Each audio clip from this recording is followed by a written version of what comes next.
So here it is. One finished red apple to my PATRON lottery. And this is of course a full painting tutorial of this apple. It became actually quite nice, I have to admit. It surprised even me. I worked like crazy with these, I can't really find, with these nuances. Red is extremely hard to work with, I found out the hard way. But that's how it is. Yeah. And it's gonna make a happy winner happy. So, that's my studio as usual. I hope that you want to share the video for me on social media. Give it a thumbs up. Leave a comment. And yeah, do whatever you can to spread my art for me. That would be very great. And if you'd like to be a patron, there is a link down there, probably down there, and you find also playlist and subscription and stuff like that. So I hope you enjoyed the tutorial, and until next time, stay cool. So I am going to paint this apple with these leaves on this small canvas, and it's going to be a full tutorial, and it's also a gift to my patrons, or can be used in my Patron lottery. So enjoy the... Okay, here we go. I'm going to try to get the whole thing in the first sketch. Then I'm going to try to keep it short, not 5 hours like I usually do. Now this is it's quite small canvas. It's like 18.18 centimeters, and I need to get everything in, so I have to focus. And there is also difficulties coming along here, because I might have to put it a little bit to the here, maybe, to get in these leaves. It's gonna be, I'm gonna keep it quite small, subtle. It's a lot of leaves. I want to get everything in, and this one, yeah, that will be basically everything. I need a flat pencil because I can control it better. In the beginning, I think flat pencils are the best for some reason. The red will be a problem because it always tricks my eyes to believe that it's more red than it actually is. And but that will be Mein Kampf, I guess. And this one, and yeah, as you see, I put on a very strong side light, so I get this quite strong sculptural reality to work with. I usually do that with everything. Why? Well, I love contrast, so I guess that is it. And it makes it a little bit easier to see the shapes. See how small it is? It's small, a little bit smaller than reality, because I want it to be a very nice composition. I want some of the foreground and everything. And believe me, it is not easier because it's smaller. It can actually be even more difficult because you have to work on a smaller scale and tend to go. Every detail is smaller, and therefore you have to work kind of more with every detail. In a big painting you can have it more impressionist, and here the impressionism has to be on a more subtle level. All the brush strokes and yeah.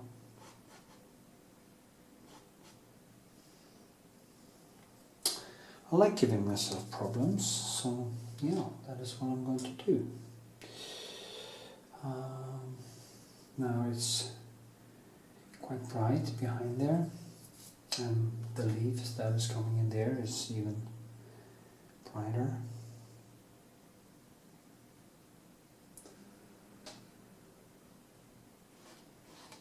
So I'll build it as a gazelle. You build all the sculptural things first, then I build in all the shadows. You know, I build the shadows from, as you see here, there's a shadow here, and a shadow from the leaf comes in here. The leaf is all over there, and there's one going down there. I have to move it a little bit that way to get the leaves in, but I think the leaves on that side will kind of compensate for the pushing it a little bit over there. That is what I hope for anyway. And the thing with the leaf here is that it is actually the background that explains it, because it's more in the shadow. So I have to build what's around it. That also comes a little bit later. So yeah, it's funny how the eyes are working, kind of picking up. When I paint, it's like I pick up piece by piece. I don't see the whole. I do see the whole thing, but I do compartmentalize it and put it into different. My brain is doing that. It's the way I see. Probably said that before. I mean, with all the videos I've been posting, I probably said everything before. But you know, it's like every book written is a little bit different than the other book. Because there was one ultimate book that said everything, you would think that you never have to write a book again. And but I mean, repetition makes things evolve, and also actually talking to myself, doing this, makes me evolve as a painter, so that's a good thing.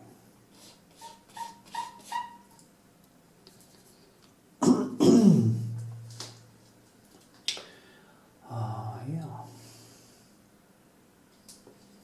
Let's see if I can just mark the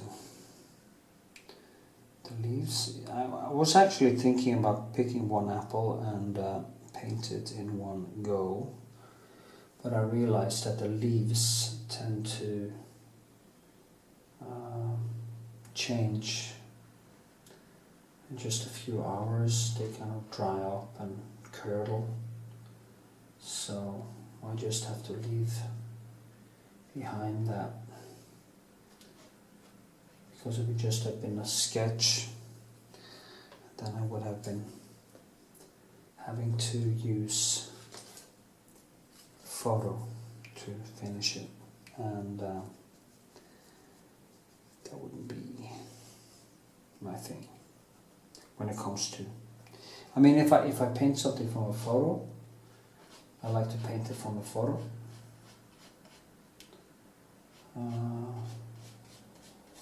And if I paint something from a still life or model, I like to do it only from still life or model. It's a long time since I had any model. Maybe I should think about getting a model. But we'll see what happens.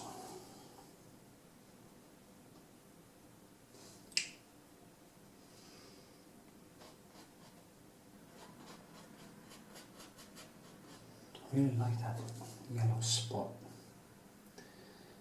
These are picked from a tree right outside. So it's kind of I went over the fence and just picked some apples.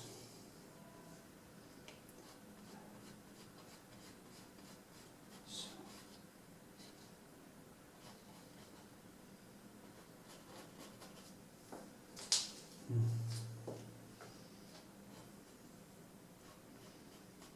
My hips are kind of killing me today, so I might take a break when I sketch, because they start to annoy me and disturb me.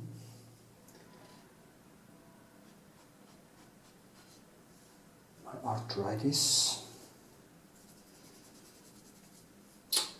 Okay, go back to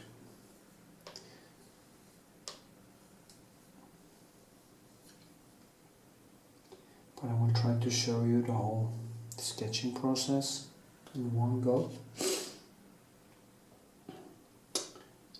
This. There's a leaf going in there. The leaf is here. There's a leaf coming out here.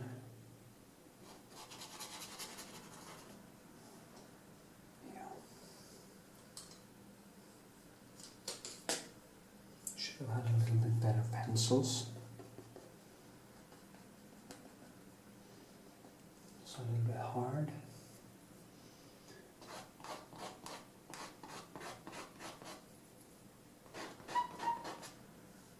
Maybe I should just do the background.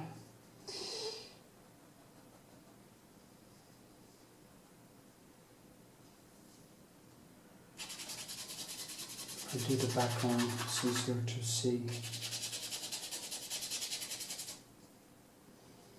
I'm just using an old painting in the background, which I actually found in an attic. I have no idea who painted it, but I liked it, so I took care of it. Or it would have been thrown out, so no idea. It's quite a nice sketch. In the background here, I'm not going to paint it in, but I'm just using it as a prop in a way for toning the background.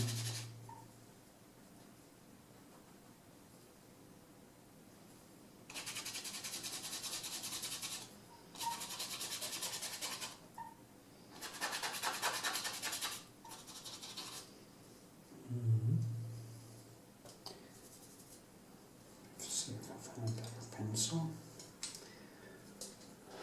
for that.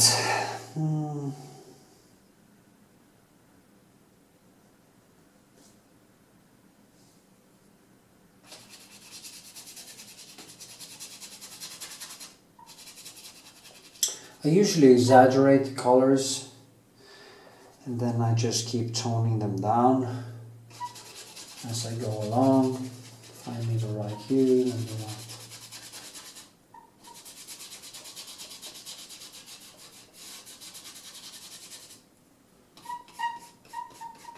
And I'm painting quite dry, as you can probably see.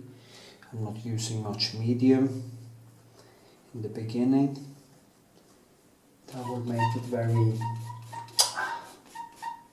glossy, and it's not that easy to work with.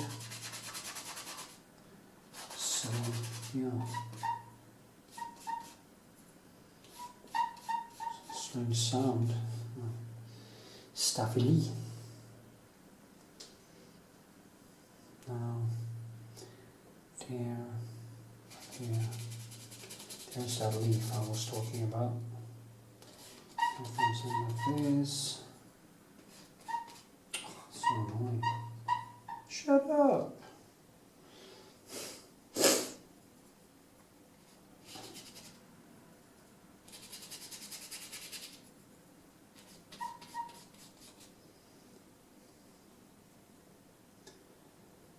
Higher up. But all that's what I do when I paint. I just start somewhere and I just move things around until I feel that it's quite right.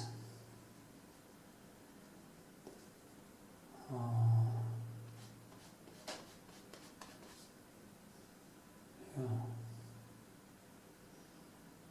I can feel I'm kind of worn down today, so I have a little bit problem focusing.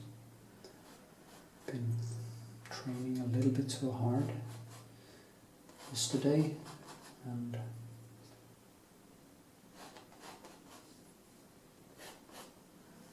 body feels quite heavy. Anyway, I should talk about paint.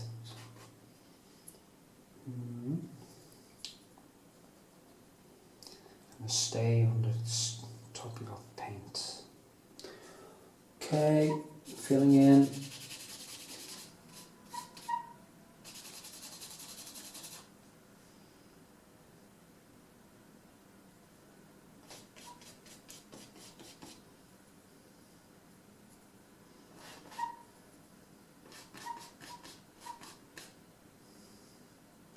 Stay too high.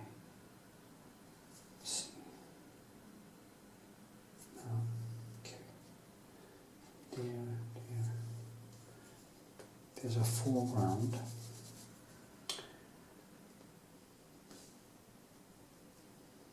I think foreground, middle ground and background is quite important.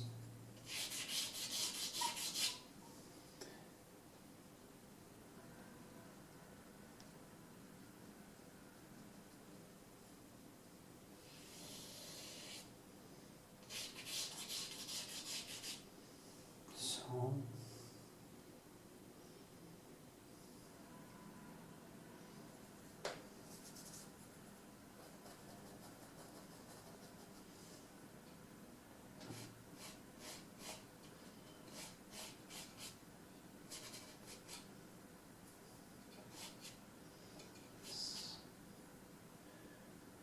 here this comes in, this shadow here, and it kind of comes from this one, and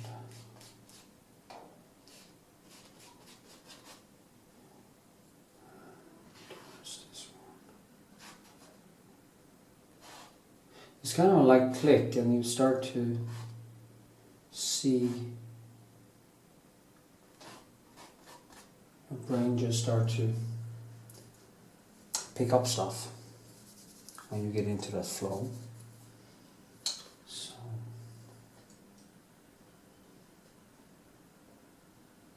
and the light is there, it's very focused on this spot. So I have to build some relief right there.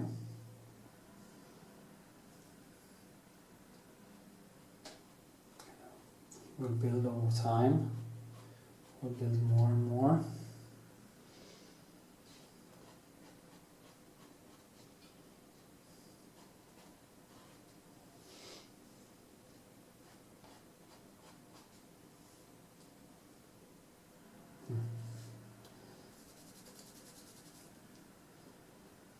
I'm really struggling to not let it grow in size now, because that is one of the, especially since it is quite a small canvas,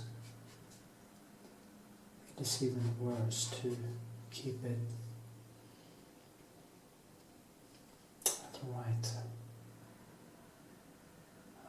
size.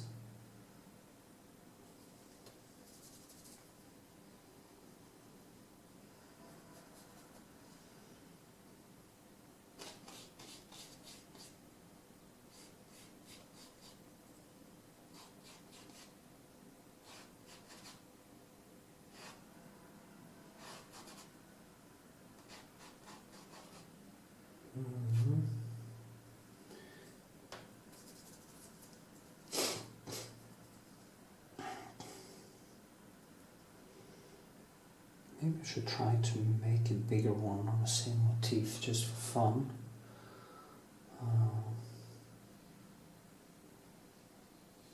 Just to see what happens.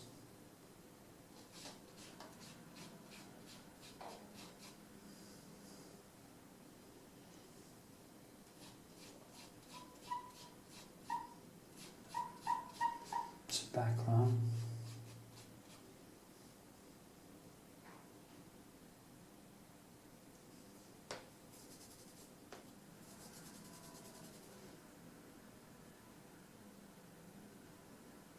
Computer needs a new fan.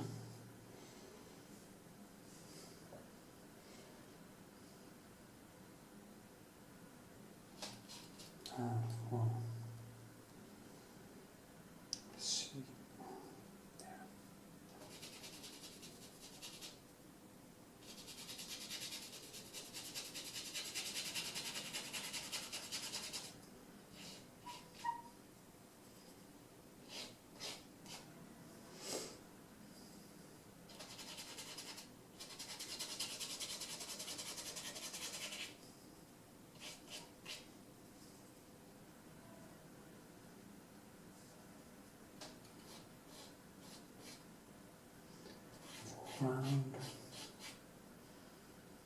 Foreground, yes, explains a lot.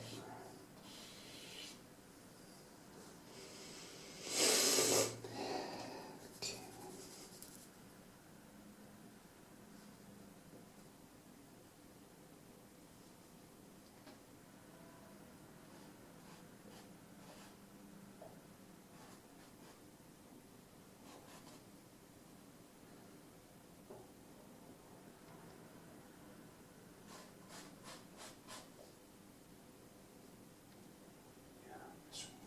All the way up here and down.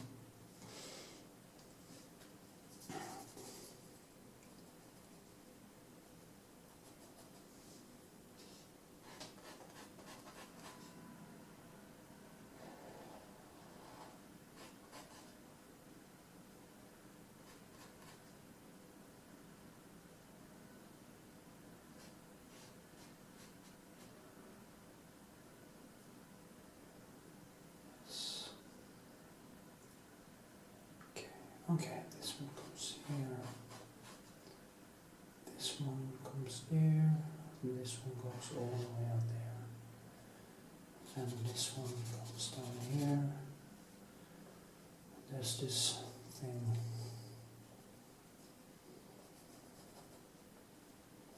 That's what is going on in my brain.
So I'm going to take a little break and continue where I let it go.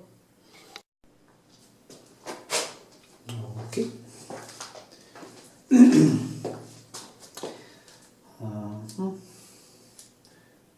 See now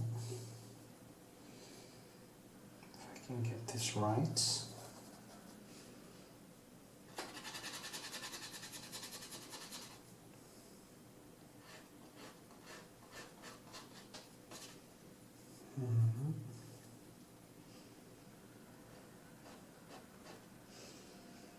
I need some black.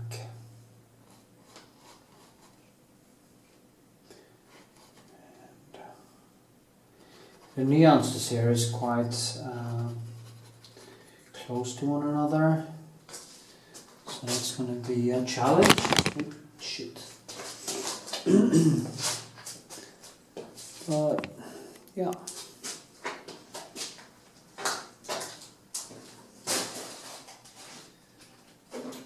Challenges is for conquering. Fuck.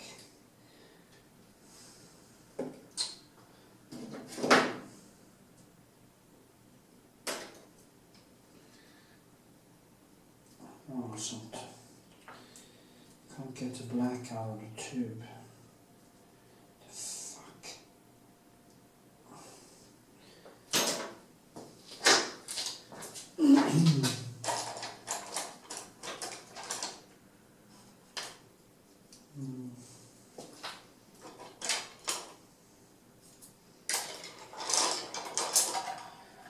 Should be more careful with my brushes.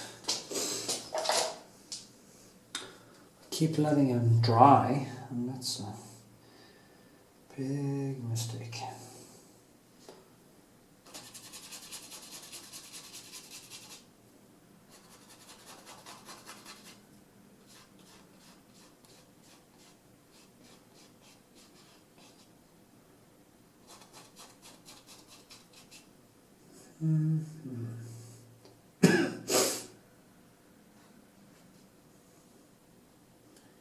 It's going to be a little bit longer down. This maybe a little up. This is kind of the first gazelle sketch, and it's not kind of, it is actually the first gazelle sketch, and it's always just totally rough on purpose.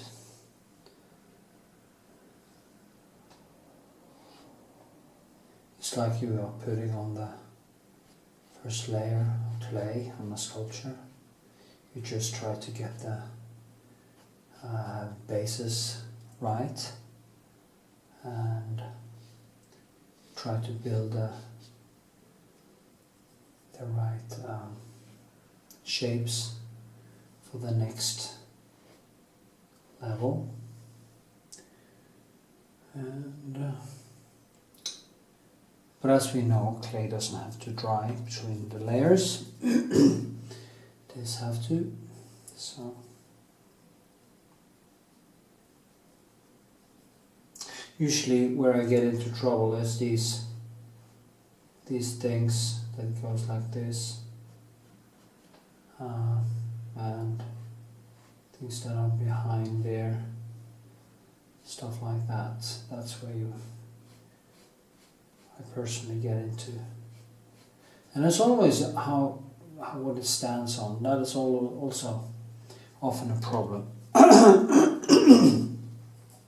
To at the end get the right shadows and stuff.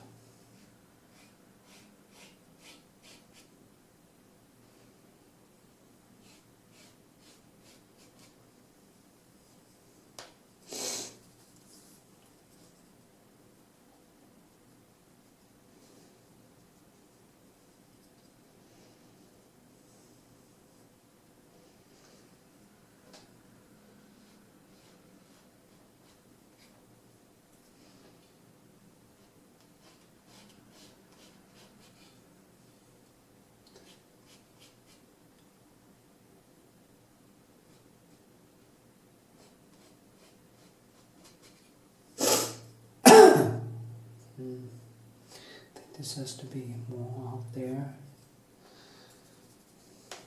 And that's the good thing about oil paint, that you can just keep piling on, moving stuff like this, moving it out, finding in a way the right shapes and directions. So in the end it becomes more and more correct.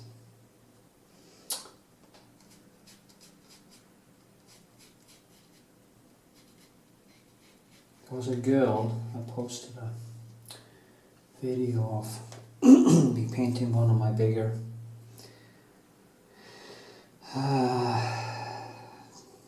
figure paintings. She couldn't understand how I could just start on a canvas without sketching first. And what I'm doing is in a way that I do both things at the same time. I both sketch and shape at the same time. You don't have to draw it up first and then fill in. You do it, both of those things at the same time. I don't really understand why people are lining stuff up. I kind of do it too with my pencils, and I kind of do some linings and stuff, but it's never making a full sketch and then go back in. Now, if you're gonna work extremely photographic, I guess then it's a different ball game. But even then, it is kind of taking a long U-turn. It's like starting on a white canvas. You have to paint both black and white at the same time. Now when you start on a darker surface like I do, you only have to pull out the lights, and then you start filling in the colors you want in the shadows. I tried once or twice to do on a white canvas, and I just find it confusing, annoying, because I have to do two things at the same time. And yeah, so I prefer to do it this way, to just try to get the first object in the painting, kind of get it right, the main stuff, and then you keep building around it. You just see everything in comparison to that first thing. Yeah, that is how I think, and it works for me. So,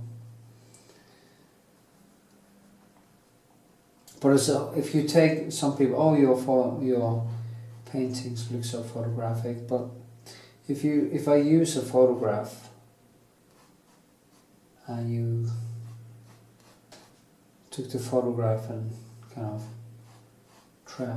of used a projector or something and you put it on top of the painting, you will instantly see that it's totally different.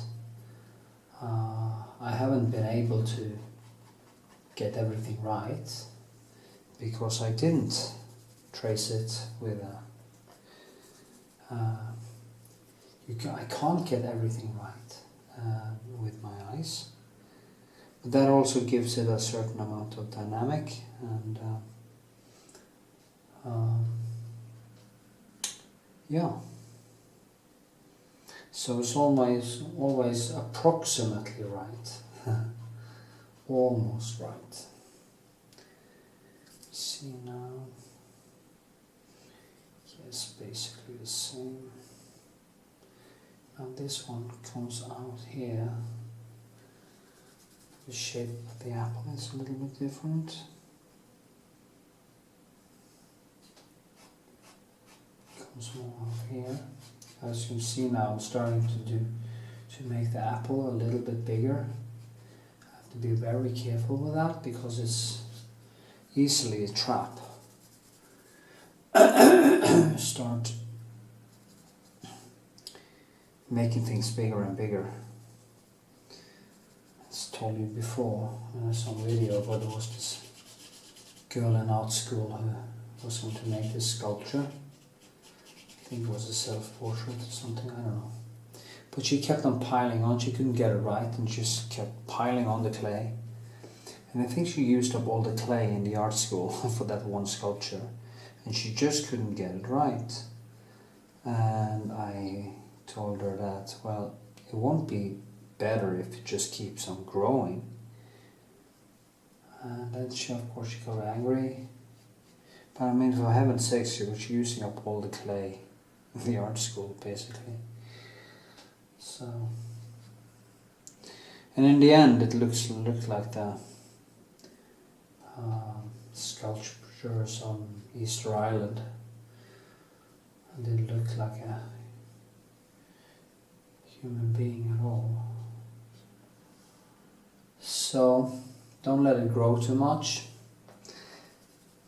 Try to get it approximately right the first time, so you don't get into so much trouble. But don't use projector, because then you remove 70% of the problems, maybe more. Because if you get it perfect, the human brain tends to accept things, even if it's not a good painting. So, and if you want to reach the level of paintedness that Rembrandt has and the best of the classics has, you can't use a projector, because you are coming to it too easy, and there will be, in a way, no reason to put on more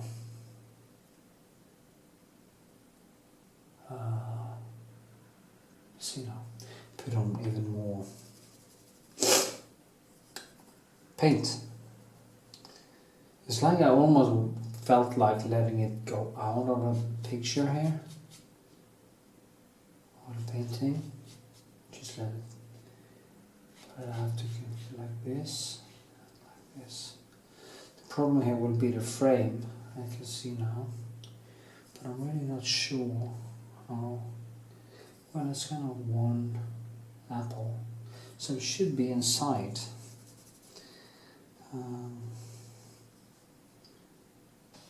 That's also the challenge when you don't use a projector. You have to actually use your eyes, which of course will make you into a better painter, better drawer, and a better artist or painter, I think, anyway.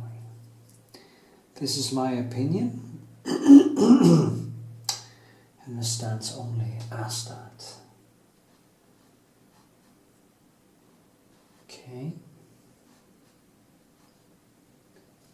And there's one here.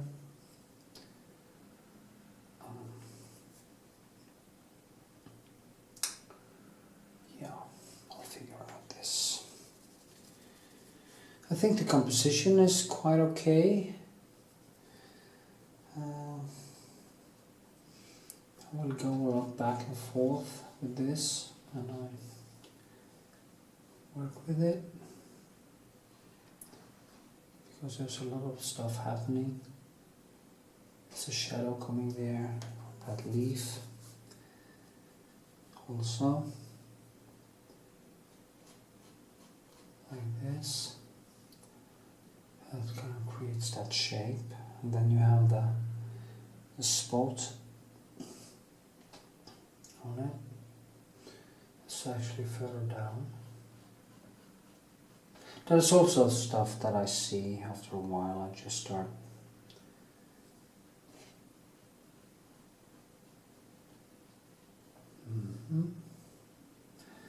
and there's a rotting a little bit inside there, so there's a kind of a hole in it.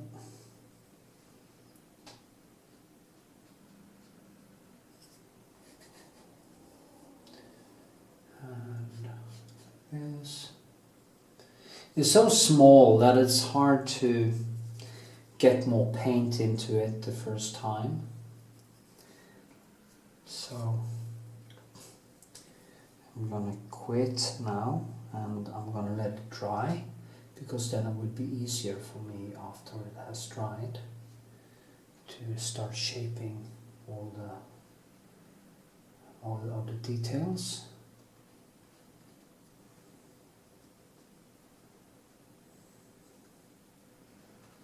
It's funny how I love this job when I start getting into it. As many times it's so hard to get started, but then when you're in it, it's just so great. The best life. Definitely the best life you can have. Creating, doing stuff that you love.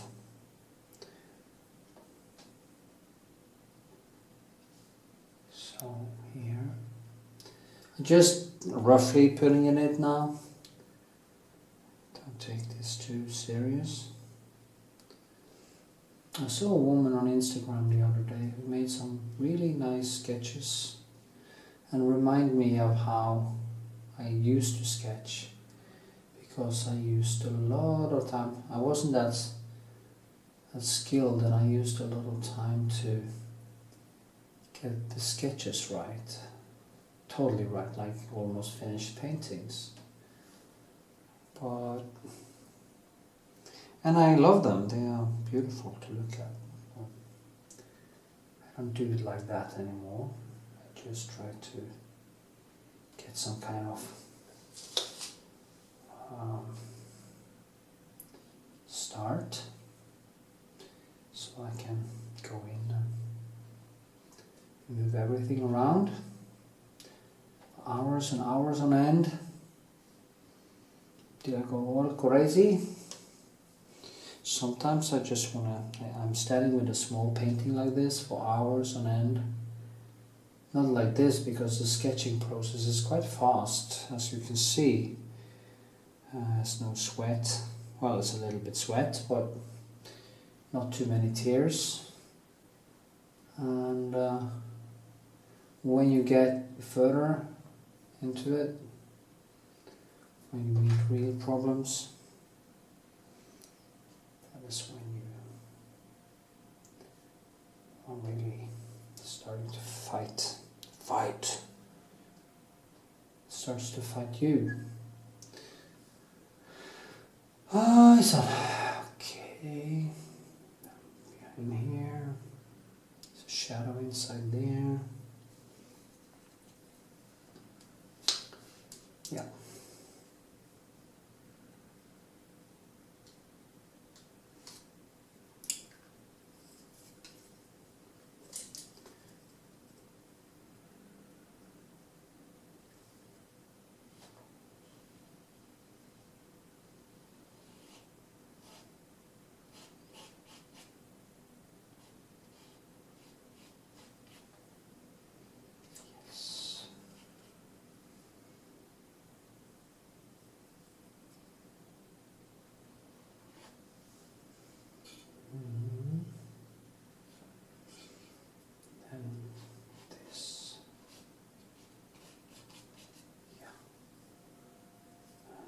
Line back there. It's funny how my videos always tends to be so long.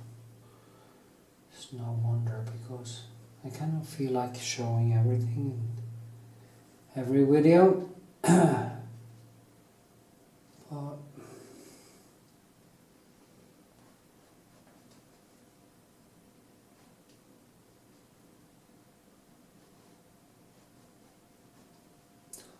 I won't make it to New York this fall. That's a shame, because I was looking forward to going to the Frick collection in New York and see some of the great masterpieces there.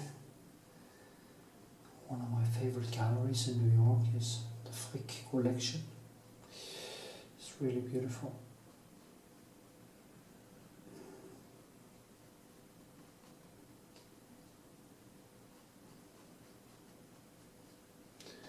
yeah, okay, I'm gonna, because it's so small now, that will only start messing it up anyway. There's actually no good point in doing that. And just leave it to next time.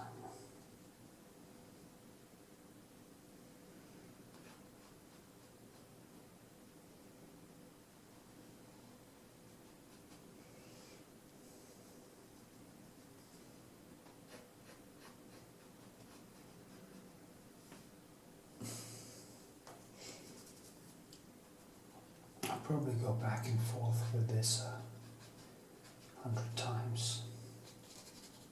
The good thing is that I can actually see there's some holes in the leaf, so I can see the background through the leaf, and that will also give it more life after a while. Okay, I think I'm going to leave it there, this for today. I hope you see the sense in it. Just going to put on some here in the foreground because there's some highlights here. And then, yeah.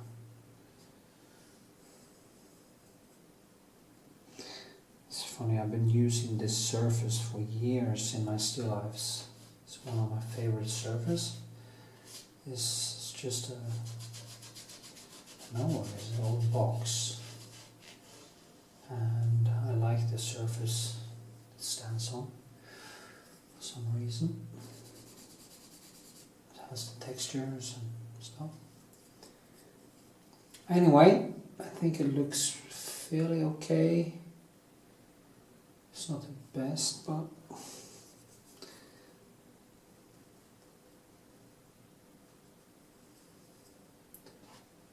doesn't matter. Put in some more shades to give it some more.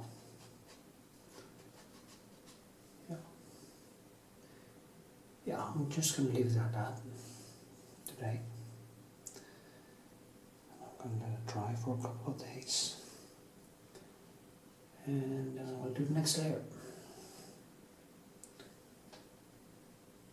So, yeah.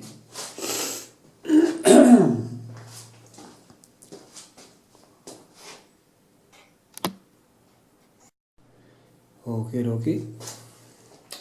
Second layer.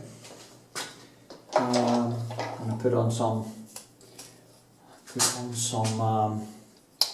lasur as usual. I'm not using any retouche vanish on this one, on this layer, because I only use this lasur as I always do. So I can pull it out with that. Yeah, some,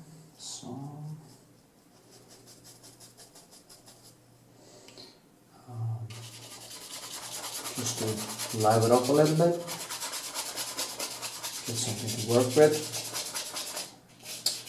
If you put on a retouche on this, it can actually be quite okay if you put it on before you do this, because then the colors even more get attached to the canvas, but that is later, I think.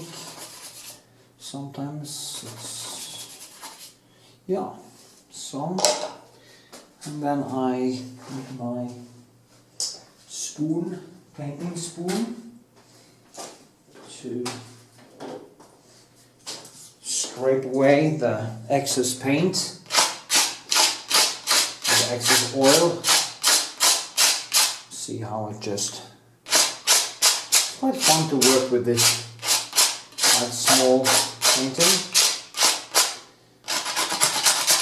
So just go in and be a little bit brutal.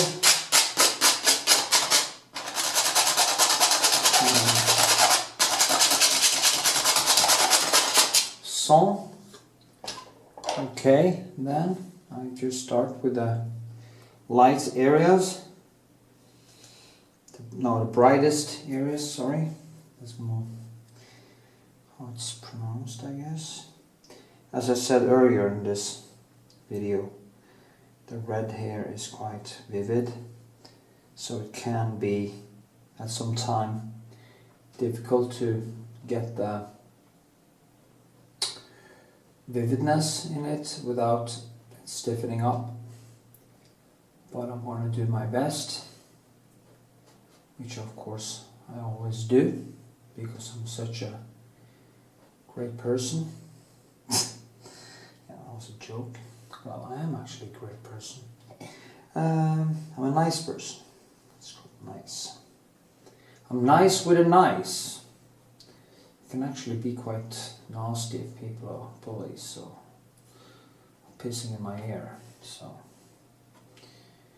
and in political discussions, I do not take any prisoners at all. So now you know that. Anyway, that's also a digression. Let's go back to painting.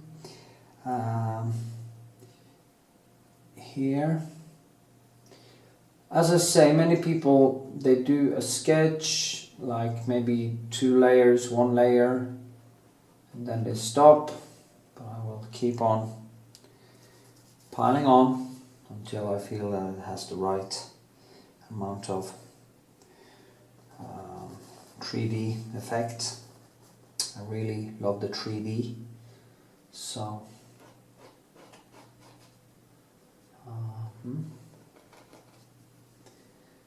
and of course, to create a 3D effect, you use the background and the foreground to kind of push the surfaces against one another.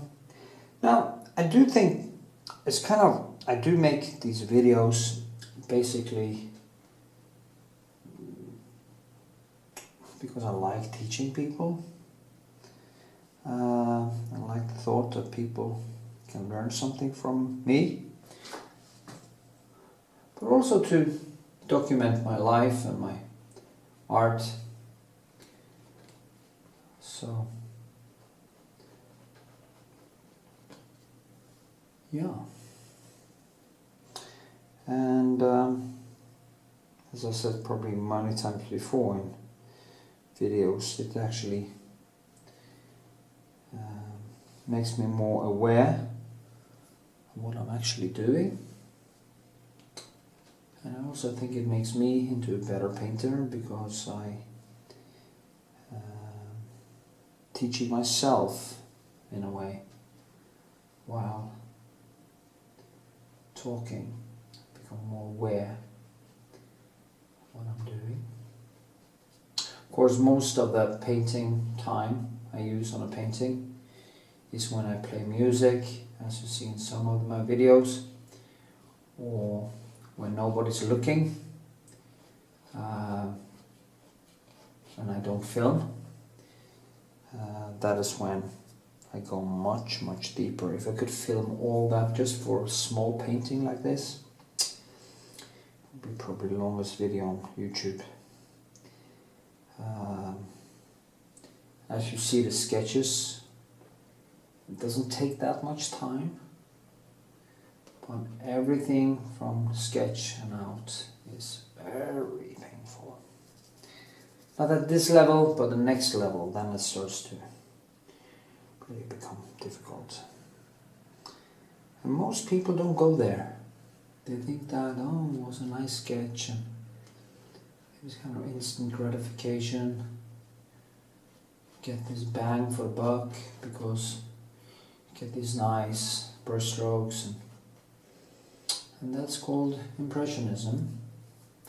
And that's a thing in itself, but I like to be more like a sculpture, so I want to push everything.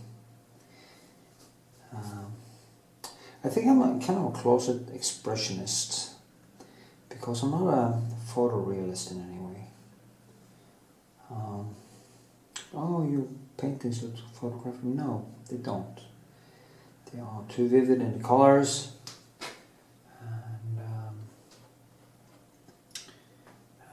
doesn't really look like that in reality.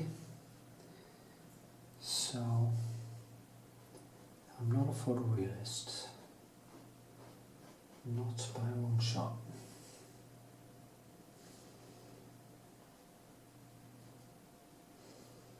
Just put in some lights.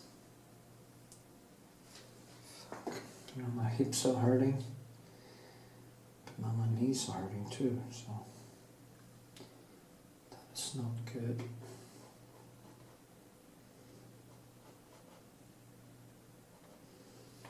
Maybe I should take a break from training.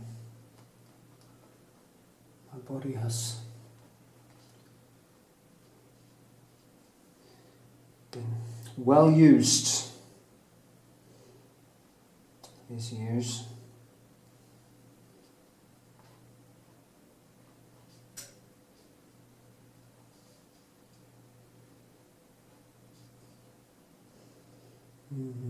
It's funny because I have to work around this.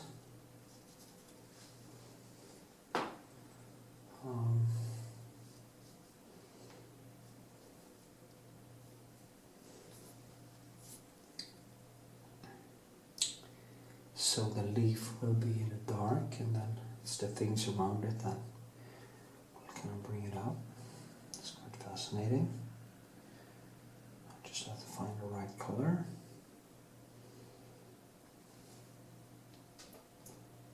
So, yeah. This is, I think it's nice for the person who wins this painting on PATRON to have a video to watch how it was created. So that's what I'm doing every month. From now on, I'm creating this month is actually 2 paintings because I couldn't finish the one in August. But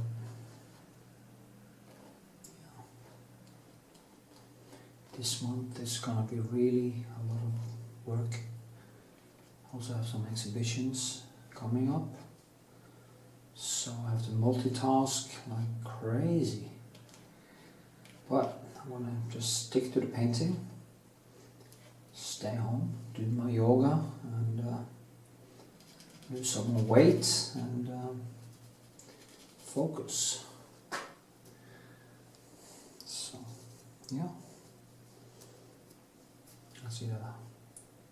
It's a few days since I painted on it, and maybe a week actually, so this thing here has gone a little bit bigger.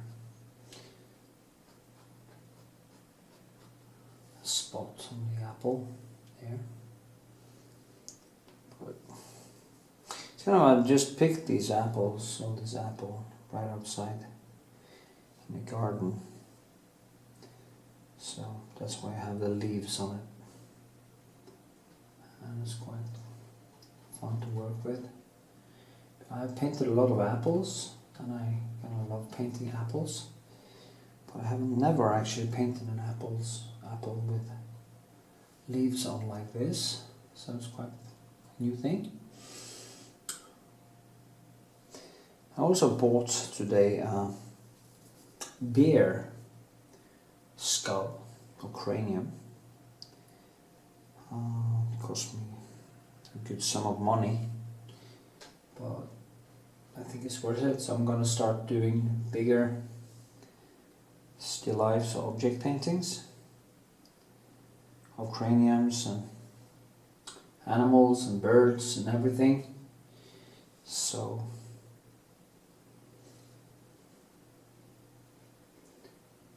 I love actually doing object paintings. It's like the object is a very good model. They kind of don't leave you hanging there, and you can paint on them whenever you want to. So yeah, I would basically recommend to do a lot of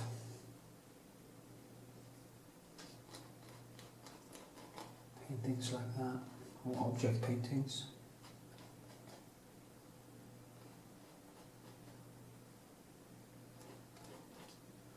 Just moving stuff around, trying to find where the stuff is gonna be now. It's just a second layer. There's gonna be a few more layers until it's finished, so it doesn't really matter if I do some mistakes. Of course, the best is to get it right. Once, just like there, and there's this thing behind there, and try to work with the shape.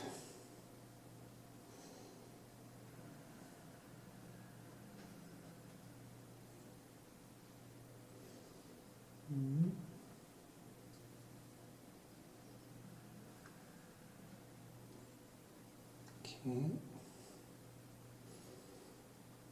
so okay, I'm gonna turn off the camera and work for a couple more hours, and then I'm gonna film a little bit again.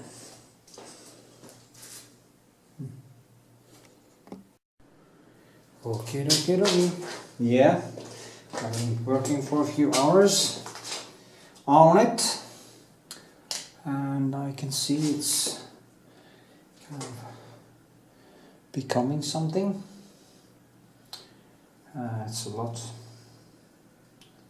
more to do, but just going to tamp down some stuff around it. See, I put on some.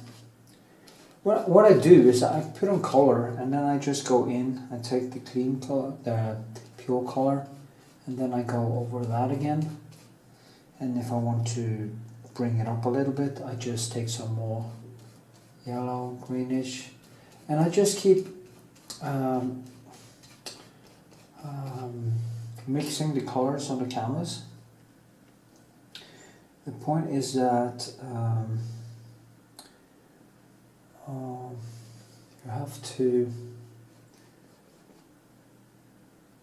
you have to think that you are not going to mix in too many colors, and you have to learn how to so that it doesn't become dirty, just a dirty mush. The principle, you don't mix more than 3 colors into one another at once, I've heard. But for me, everything now goes very automatic. After many years of painting, I have the ability to foresee the future, as I have been talking about before in videos. It's like I can picture in my head how it will become. Of course, it doesn't always turn out exactly as you thought, but you kind of have some idea how it will turn out. In the beginning, that was the hard thing, because every day when I painted, it's just a testing, see what happened, and try to kind of reach a idea I had in my head, how the colors were going to be and all this, and I kind of didn't know how. Actually, there are some, how to get it, or I can picture in my head what actually was what I had to do to get there, but slowly you start to understand stuff. You see, I mixed in some red. That's why the thing behind here, actually a canvas with some motif on. So I'm going to keep it down, but I also want to have some texture in the background. I should like there to be some lively textures all over the place to give it a little bit more schwung, whatever that means. And this is just, of course, it's my second layer of paint, and okay, it's probably third, almost a third, because it almost dried between layers. But so I just try to create the basis for the next layer and the layer after there, because I know when I then let this dry, I know where I'm going to go next time. I do the lasso thing and then I start molding again. And so it's going to be difficult here. It's going to be because that red is so bright, and I have to kind of build up a fake with white and then put red on top of that as a lasur to get that vividness. So that's going to be a little bit difficult.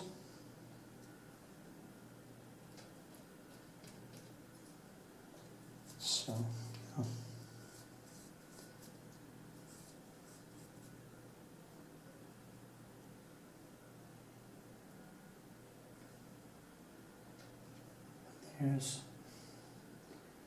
it's going to be quite cool working with this leaf because there's a lot of stuff happening in it. First things first.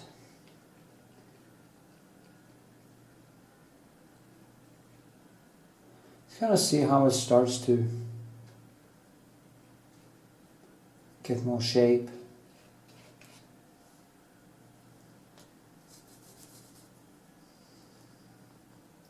I must have used this thing that stands on so many times.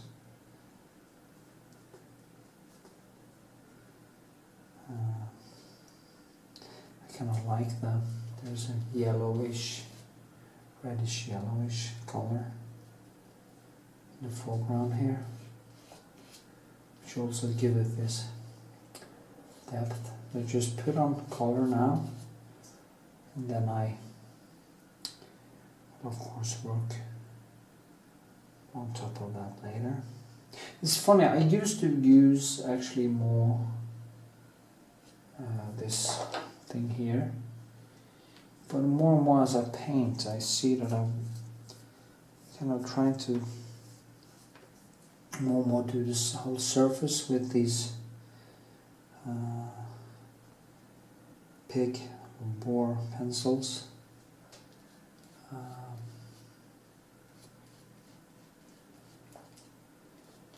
Maybe I should try to expand a little bit. It depends if you work with a wall, for example, or plaster or something,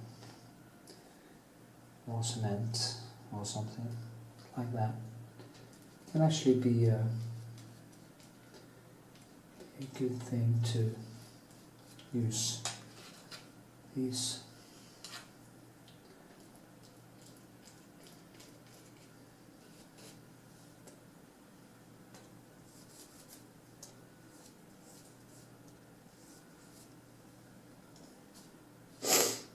Yeah.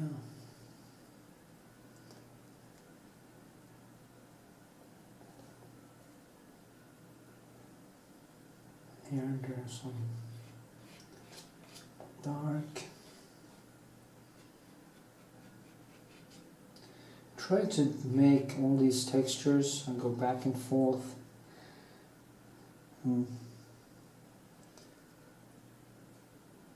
Yeah, I'm in love with brush strokes. That's why when I go to this huge, go to the museums, that's why I go there for, to look at the textures and the paint Not so much the motif, like there's just a motif. It's enough motifs in the world to bore anyone to death. But good texture, a good way to solve the problems, never becomes boring. So yeah, it's going to be quite cool. There's a lot of things happening here in the leaves and stuff. So starting to like this. I thought it will be difficult doing these things, but yeah.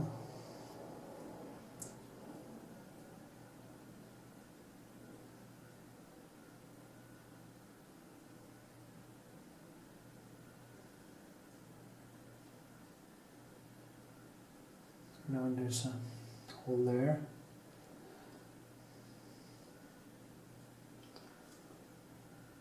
This is becoming more and more impressionist. Well, yeah, it's becoming extremely vivid. But of course I want to tone it down, but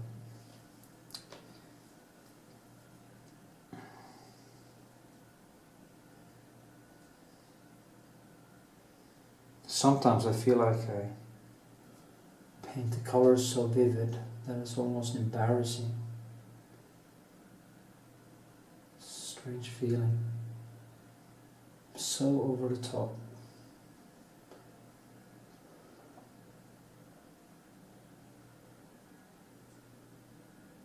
I saw this video of this guy who is quite a good painter on the internet. He is doing some still life extremely, but he was sitting there and measuring the light and mixing the colors and kind of trying to get it exactly the same hue. And shit, it's quite nice, but it's so boring. It's good, but boring.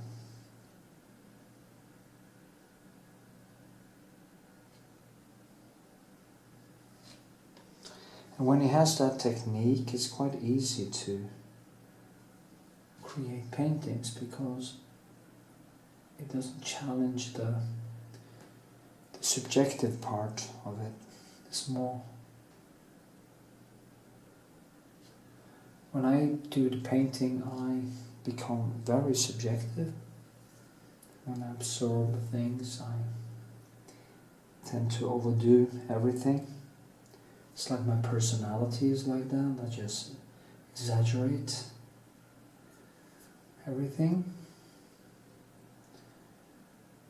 Big butts and tits gets bigger. Red becomes more red. Green is green. Vivid. So I guess I have this impressionist in me. This leaf has to be bigger. Actually crosses over here, and I'll show you now how I change stuff. Then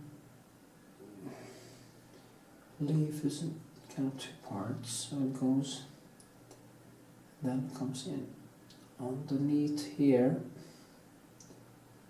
and like this, and there is this thing there, and now of course I have to mold it more to get it right. Well, that's how it is.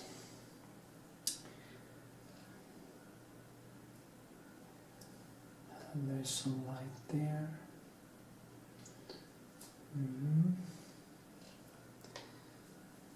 It's a little bit too low out there, so kind of move it. This is how I work. I will kind of just keep moving stuff around, absorbing it, looking at it,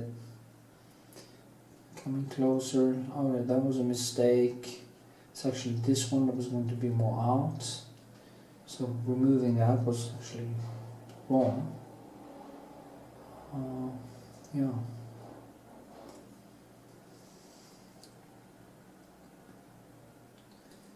So anyway, that's what I do. Moving thing around.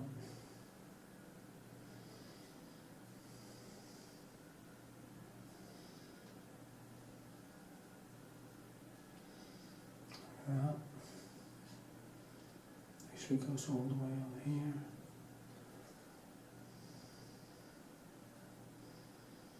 I need a better palette now, actually it becomes quite dirty. So I'm just moving it back now. You know, I could have just left it like that, you know, it wouldn't, nobody but me would know, but I like it to be,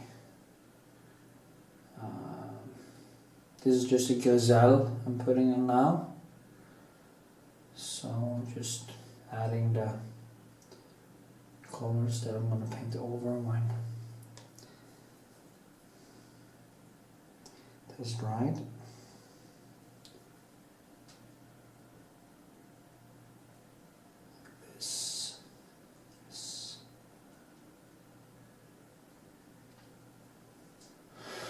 Oh, gods. Odin, help me. I'm getting tired. Yeah. There, more round like that. Goes a little bit. This. Something like that. Well, it's easier for me to move it around. It has dried a little bit.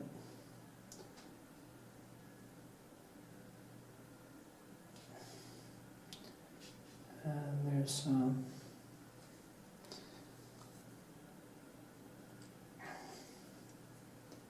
point of light like this, and it comes in like this, and this one comes out from there. Here.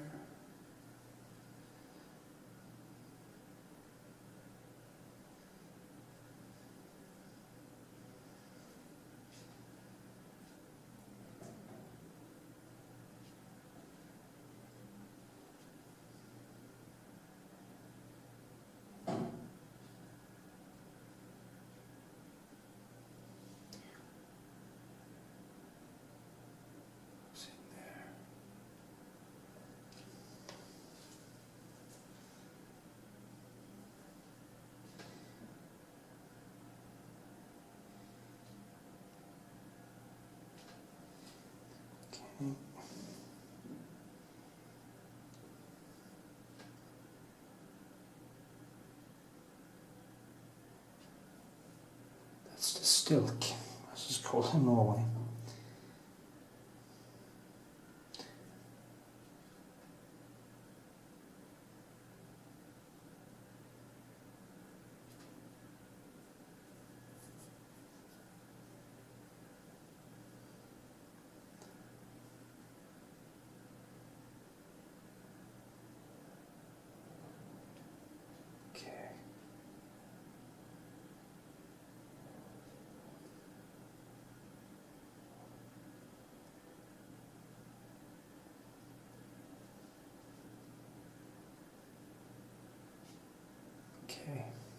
Okay.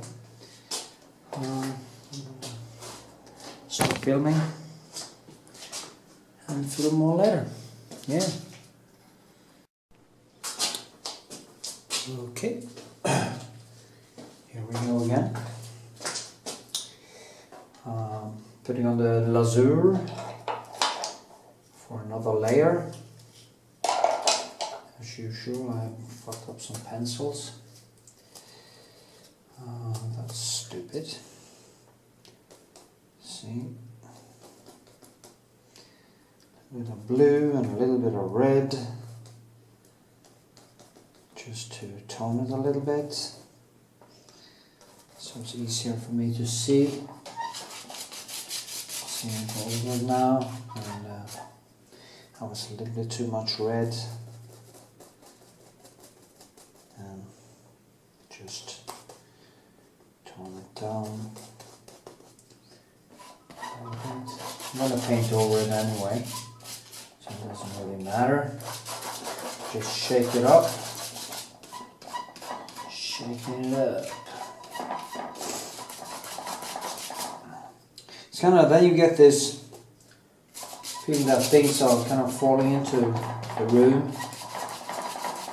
You get more, it gets more spatial, and all the textures pops out. As you can probably see, the greenish becomes greenish, but also just falls more into the background. Yeah, so that's the point with the lasur. I'm gonna get my painting knife, scrape it down a little bit.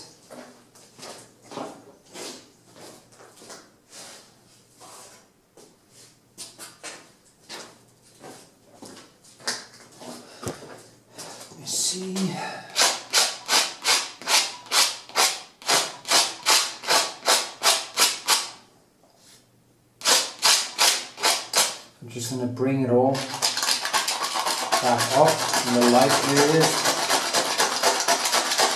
The nice thing is that this apple has actually started to deteriorate, so it's good to get some more painted textures into it. And this is kind of a way to get that more painted effect.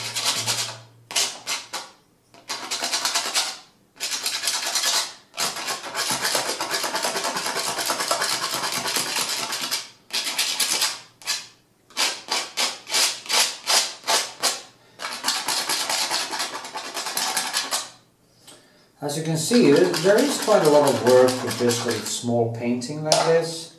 It is not done in a heartbeat, so and this is going to be one of the PATRON gifts. So they are actually getting something back for the $5 they pay, if they win, of course. If not, they just get the pleasure of being a part of my artistic process. Financed it a little bit. So I guess that is also a nice thing to be part of for some people. Winning is always probably best, but I try to keep it a little bit down.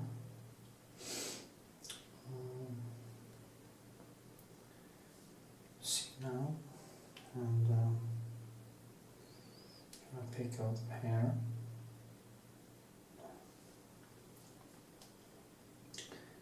Today I actually need my glasses, so I need to go fetch my glasses.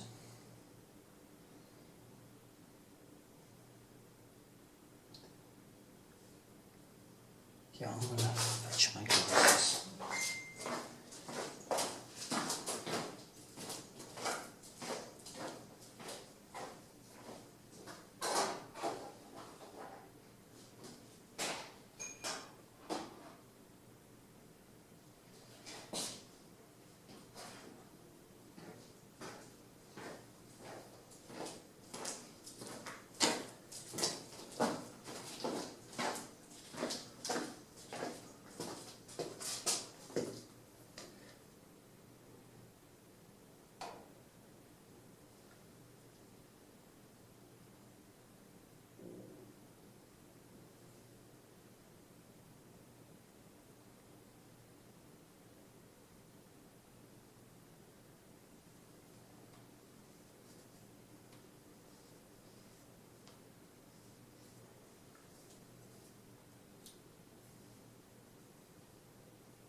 See, now I work in directions very clearly, very methodically,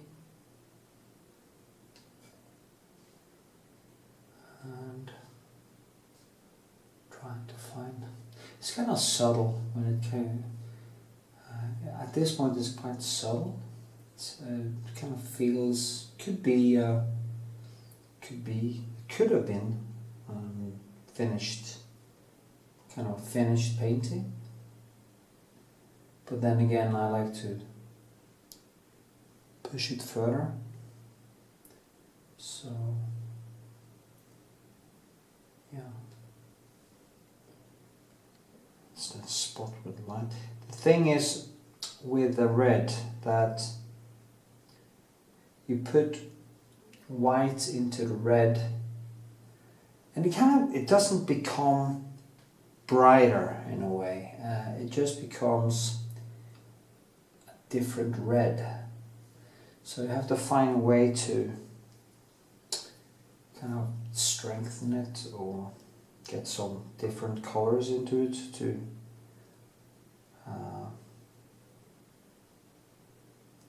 or you can paint over the white. That's also an option. Then you scrape it back. Again, I didn't do that here, but that could also be a way to do it. Yeah.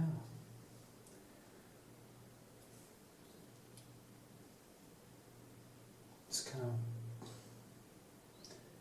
annoying to use glasses because when I look at a still life, I see it clearly. Look at this, I have to have glasses to see it clearly because I'm getting a little bit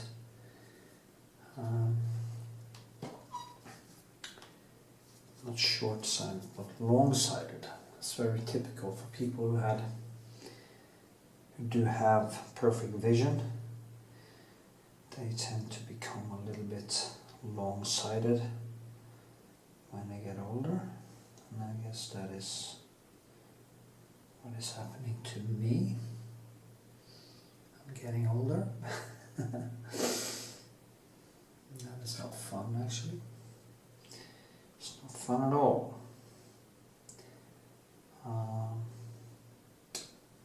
People are saying stupid things like age is just a number, and when I hear that I just want to smack them in the face, to wake them up and say, hey, shut the fuck up, you don't know what you're talking about.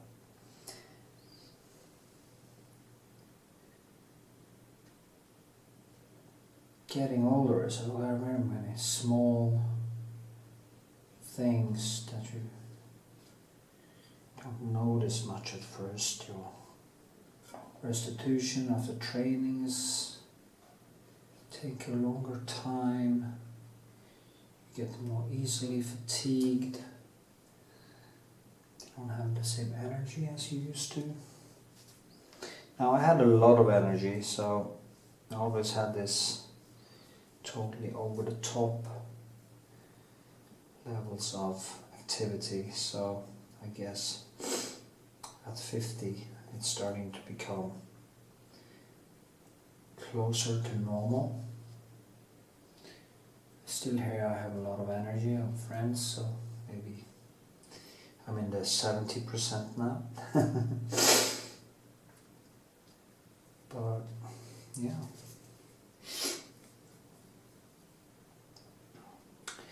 But aging is slow death in a way, I guess.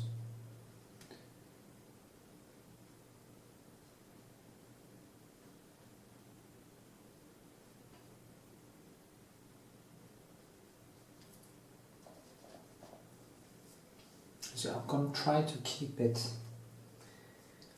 keep some of the paint I put on it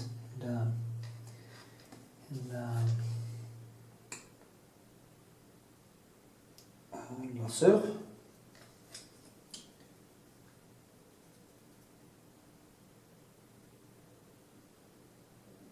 Try to keep it open.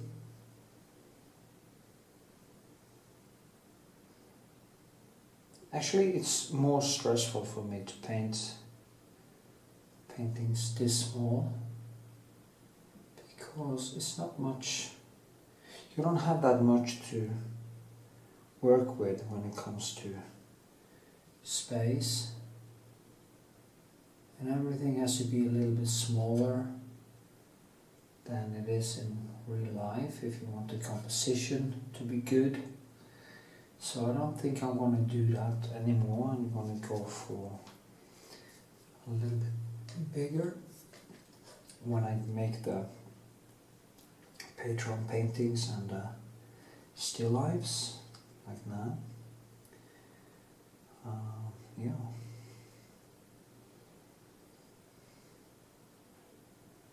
Okay, I want to go in and put some light into the leaves again.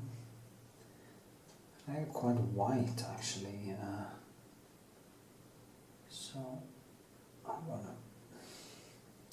What I do first is just I put on a layer of paint, first a lazuli, and then I put on a layer, and then I start to mold that layer again with different colors in between that. Like I take Prussian blue, and I can tone it down somewhere, make it more vivid, and if I think it becomes a little bit too vivid, I can again tone it down with some cadmium yellows or something like that. So you can also always find a way.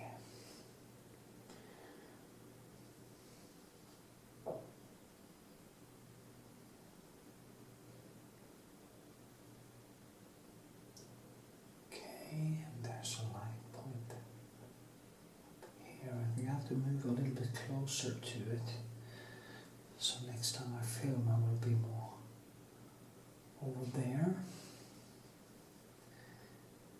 Okay.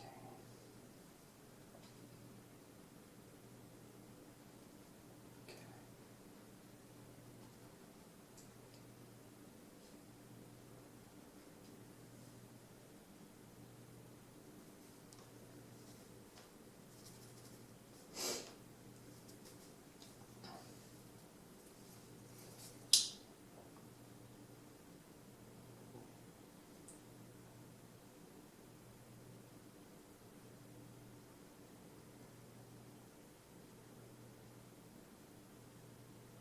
Also follow the shape, and yeah.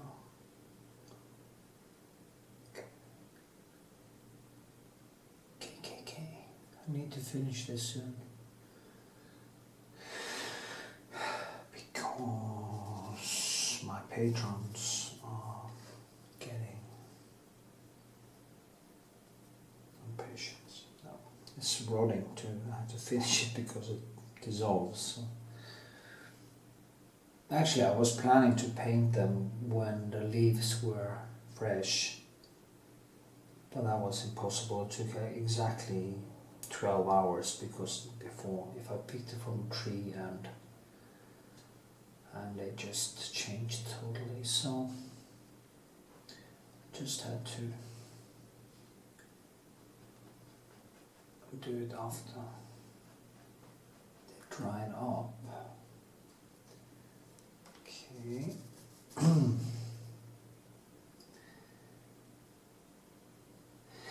Okay, we can say whatever you want about my paintings, but I do put my personality and my whole self into them, and I do always try my best to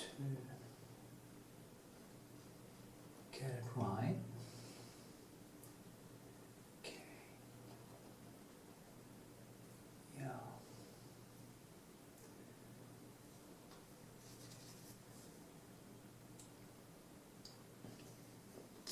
This is so nice because I can explain. And here too, in front,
It's the same thing that Rembrandt actually did in the Night Watch. You use the background and use shadows to enhance the shapes. It is kind of a old trick in a book, but there's many things that have to fall into place when you do it. You have to have the right colors, and you have to have the right you have to have the right hues and stuff, or it won't work. It won't just work that good actually. The more clear, the more you can actually get the colors to imitate nature, the more that effect will take place. So I have to understand the color circle and the laws of nature to get the most out of that. And I think people like Rembrandt and stuff, they understood it both intuitively and they because it was actually before Goethe's color circles and all the great science, I guess. Before they actually, I think so, I'm not sure here, maybe somebody will correct me. So I should, maybe this is the point where I should shut up and Google it. But I mean, Goethe and his color circles, and was, I guess, one of the first times they actually got the colors into a scientific circle, or scientific, not circle, scientific,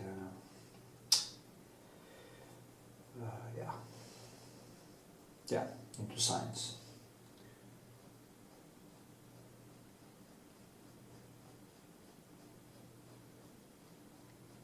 Scientific paper, no, scientific, whatever, yeah.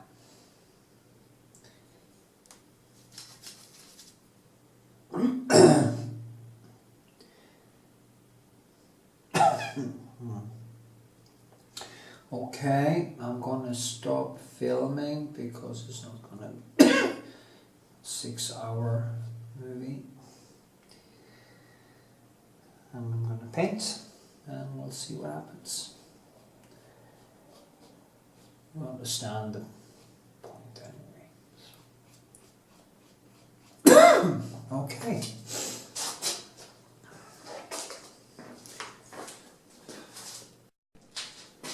Yep. And here we are, a few hours later. Just gonna put in some more details and I need to dry again. And hopefully I will have like 2 more layers left. Not really sure. Seems that this one is more difficult than I thought, as usual, and I keep just seeing new things, and yeah.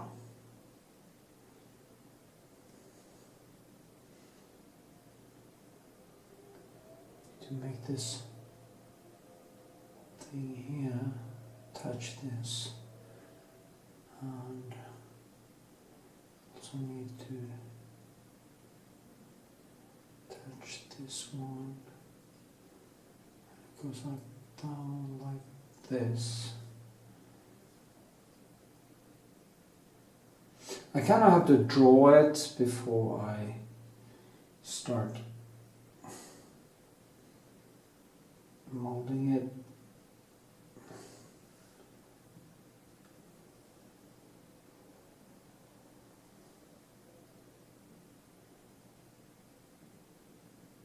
Comes out here. There's a very nice light at the top of that leaf. Sharp. Stuff like this I have to get in there at some point.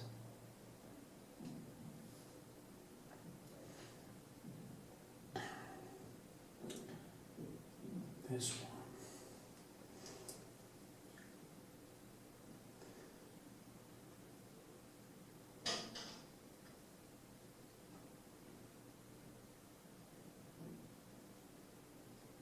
Yeah, to be thinner. And there are certain shapes that just can't be real, and that's what I'm trying to avoid.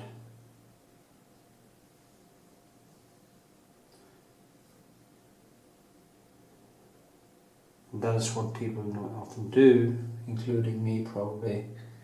We tend to see things in symbols, and we paint the symbols instead of what we actually see.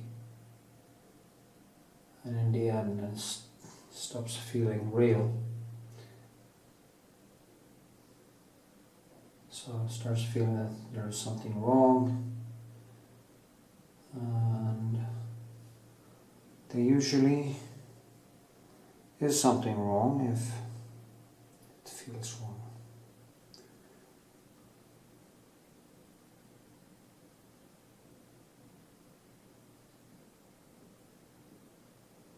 I've been painting a lot of still lifes lately, and maybe I should stop posting more of these. I don't know if you like them, if it's any point in posting so much. These are my PATRON paintings, so I post them. Now every single painting was in Apple or and that was a video. Oops. That was finished rendering.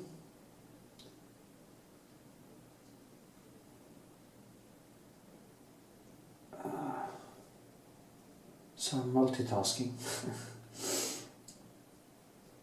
I'm making videos for YouTube at the same time as I'm painting.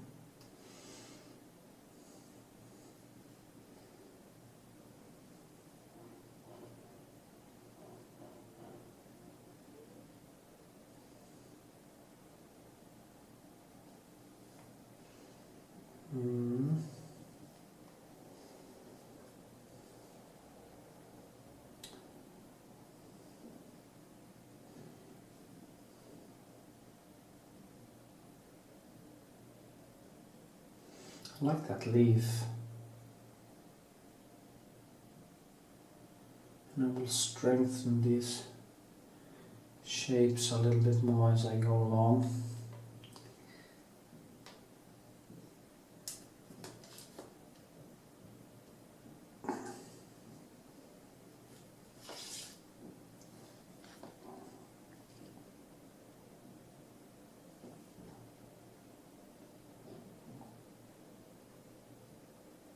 First I drag it down like this, then I go in like this.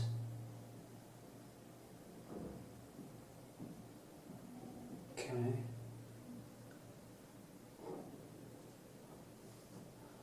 And then I kind of mix the colors on the canvas, if you see. Early in the morning now, so people are starting to go to work, and that is basically when I go to bed. It's funny because I have this ritual in a way that I repeat. I start kind of have to do a lot of stuff before I can actually start working. It's like rituals almost like it's almost a little bit religious in a way. Stuff you have to do.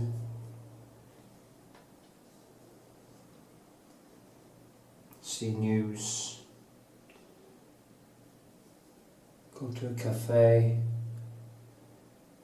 All kinds of shit. Clean. Is there always this fight to get started? And when I then get started, I really have problems stopping. That is why my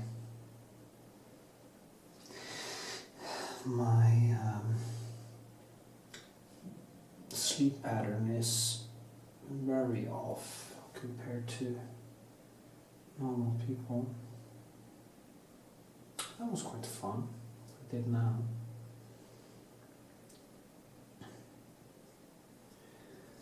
This one. This shadow here is to be fixed.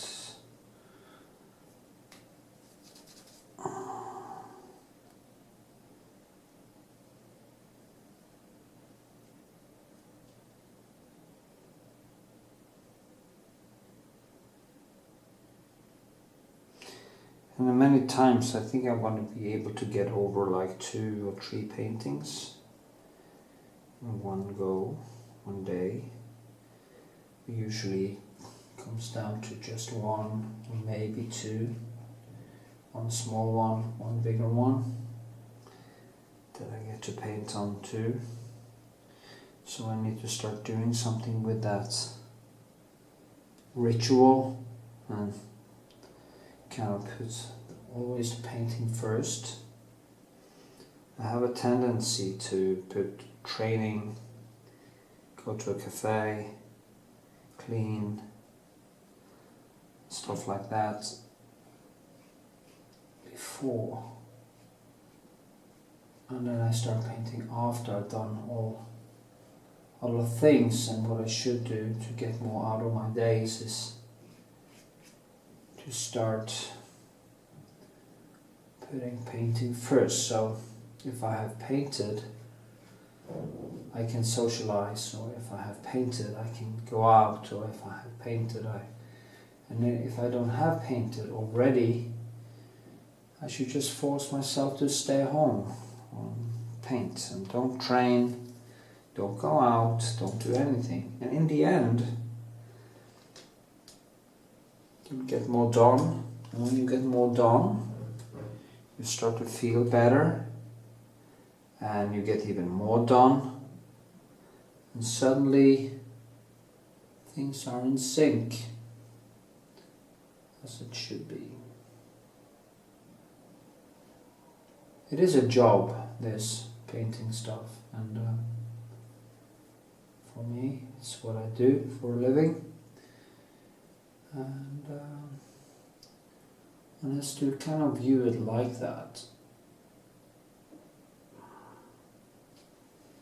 If one is going to be able to focus the time.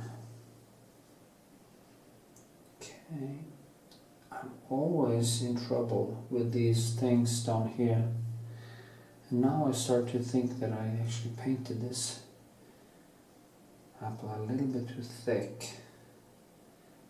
But I'm not really sure. So I keep on fooling myself. Yeah. Anyway, it's always difficult to paint what it stands on, because you can't draw it too much and you have to kind of glide into each other.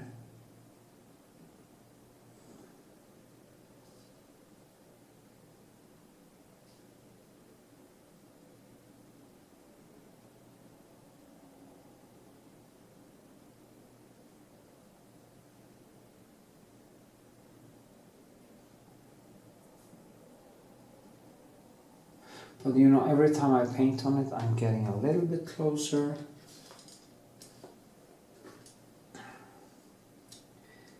So in the end it's gonna be good, I guess.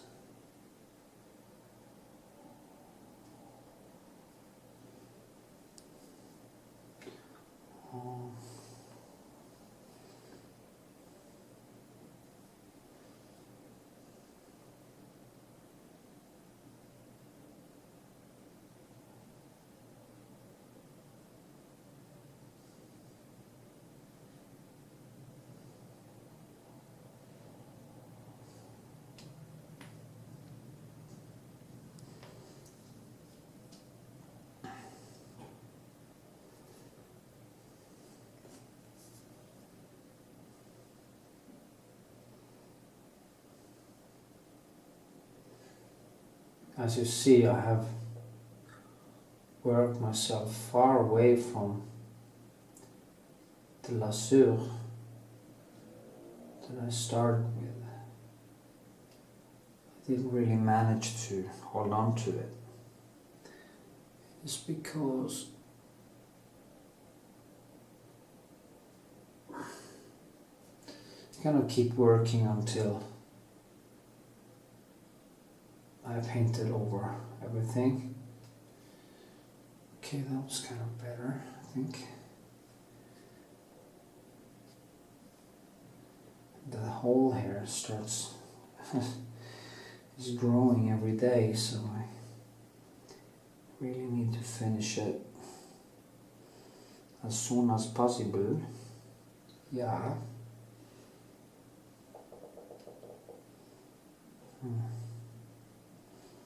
That came from his stomach.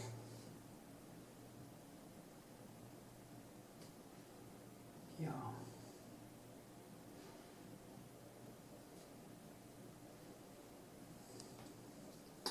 I'm going to leave it at this for today,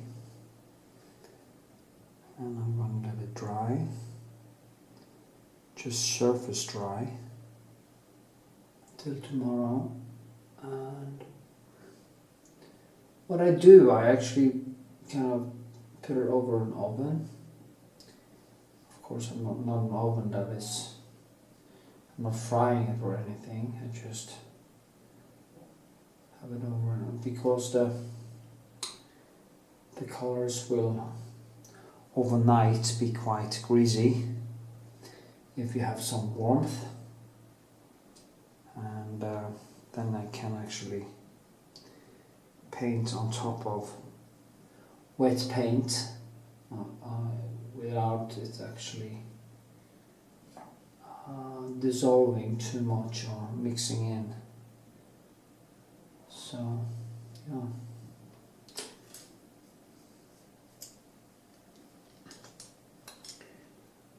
Mm-hmm. Yeah.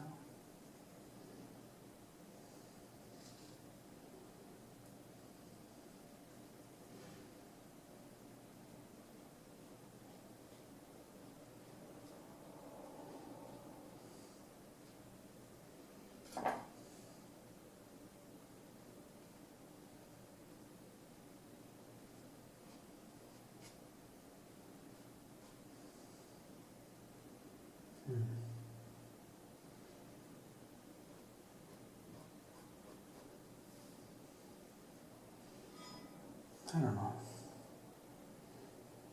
There's no one that can hate my own paintings as much as I do. So, okay. I'm gonna leave it at this today. I'm not totally pleased with it.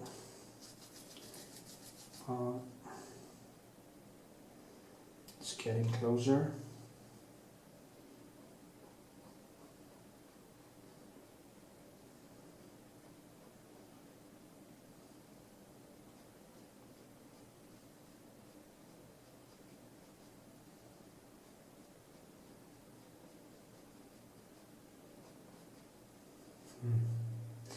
It's really hard to work with this red.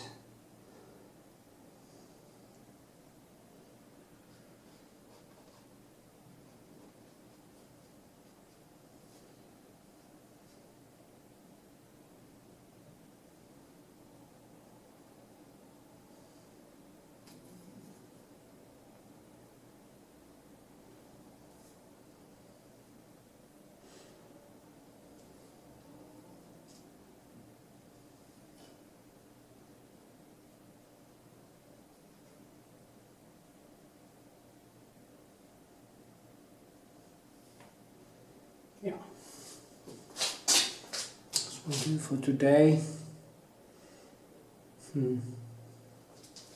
So annoying, I kind of lost the vividness of the red. But then again, I kind of have to just pull it more and more up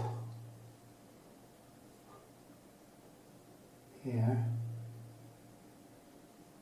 Get it to be more 3D. Keep this down, drag this up slowly and build more and more textures and contrast. And then in the end, it probably will pop out as it is supposed to do. Okay. Yeah, it looks nice on the video actually. Okay. Okay. I'm gonna try to maybe be able to finish this today. Maybe. Doubt it. But we'll see what happens. I just put retouche on this. I'm not gonna, it's so loose now anyway, so I'm not gonna put on any more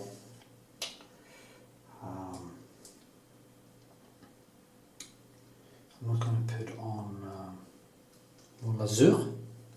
It's not necessary to just mess it up.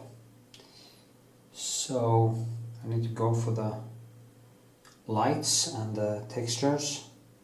Just strengthen the room, strengthen the contrasts in it, and I guess it's a good thing starting with the lights. I always start at some significant point, you know, because you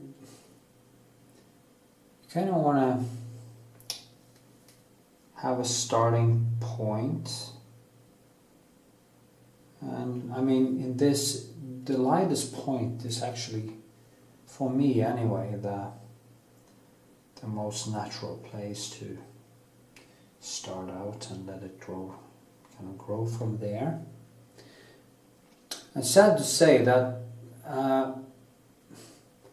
my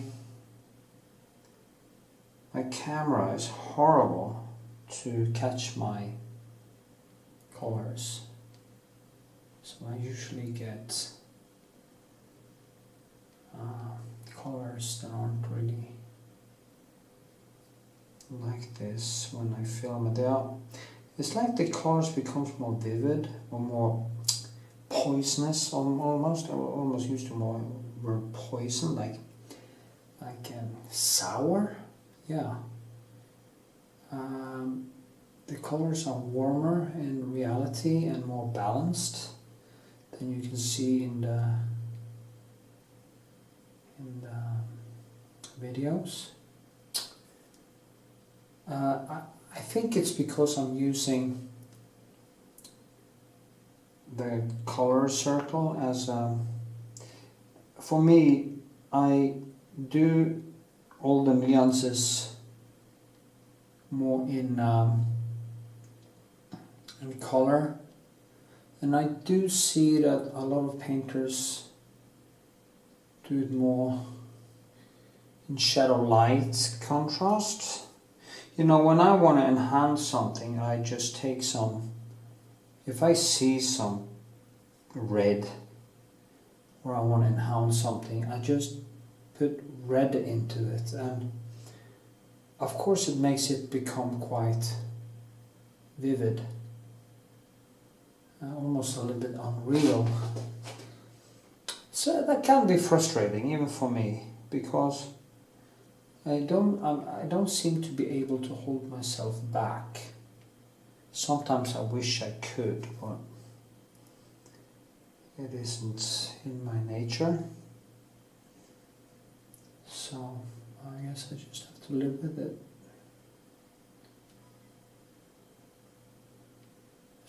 Nice contrast behind there. Like this. It's very difficult with that red color.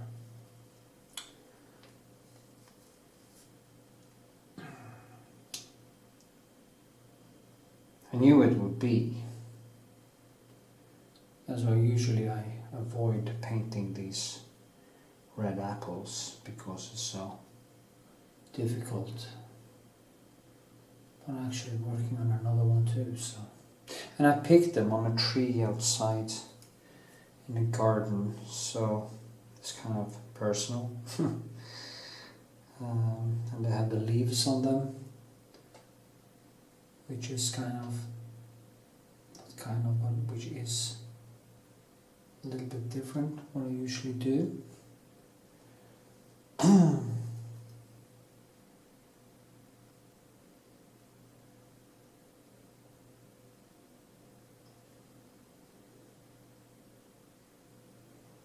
Okay.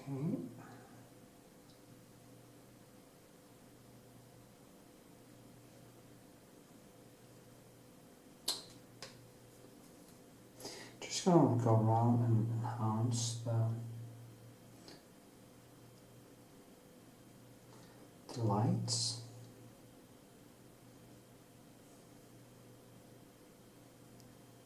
I love the Prussian blue. It is so strong, so vivid. You can kind of drag it whatever direction you want. You can make it warm, you can make it even colder, and you can kind of manipulate it because it's so strong. It is an extremely vivid color.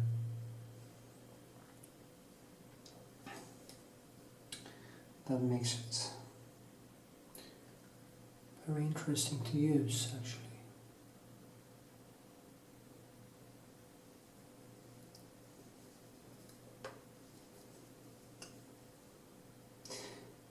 In this painting I use a lot of kraplak or alsarin and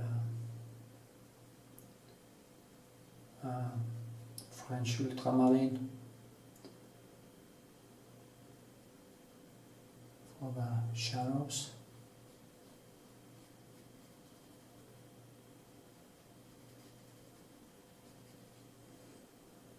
The thing is, there's always some light in the shadows, you know, and it's very hard to figure out exactly how to do that.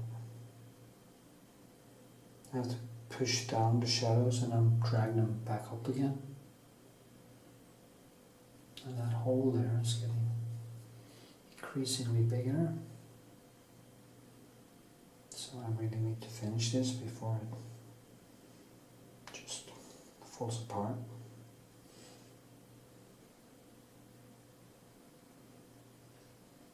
And it becoming wrinkled and you know, fine.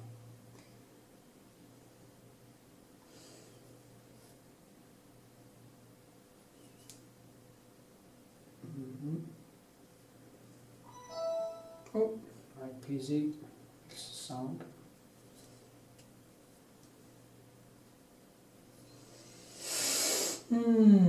Yeah. The same here too. You have to find a way to make the lines disappear. And, it's difficult.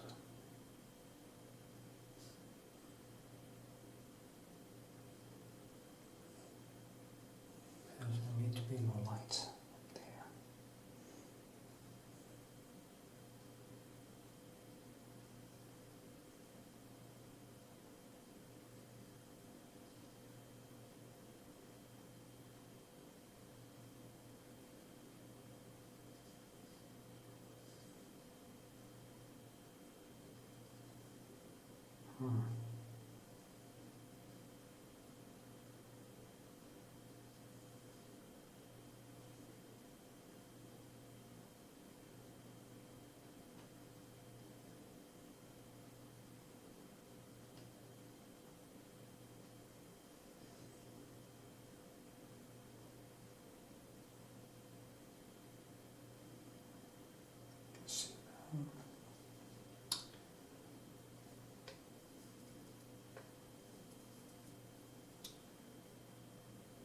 need to push that down, and it's difficult. Fuck, I hate this when it comes to, I hate it and love it when it comes to this place. You really are on an edge of insanity.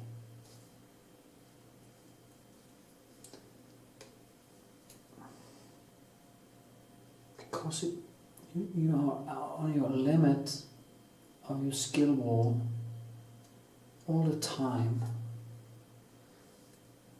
And there's no way around it. You know, there is no real end point. There is no point where I can say, okay, well, there is some, I actually do because I have to, but if I think if I didn't have to make a living of it, I would just have continued until there was nothing more to, well, that's what I do anyway, so I guess.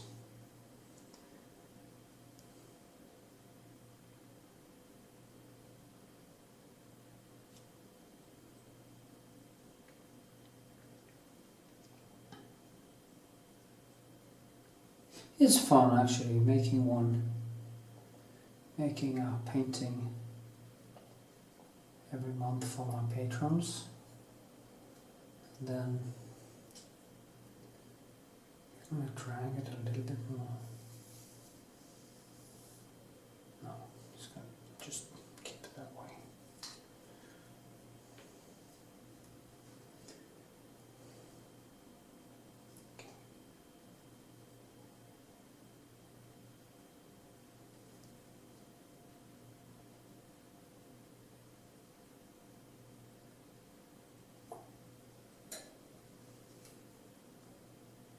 Okay, I'm gonna enhance it a little bit by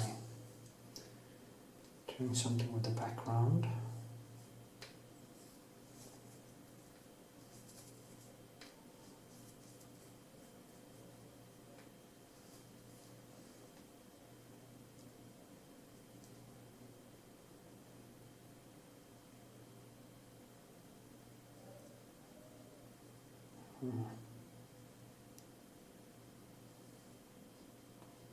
See what happens.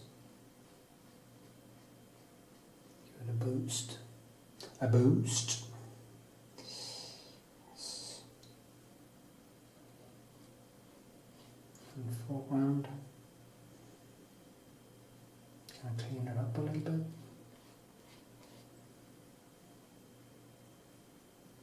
Not too much because then it kind of dies off again.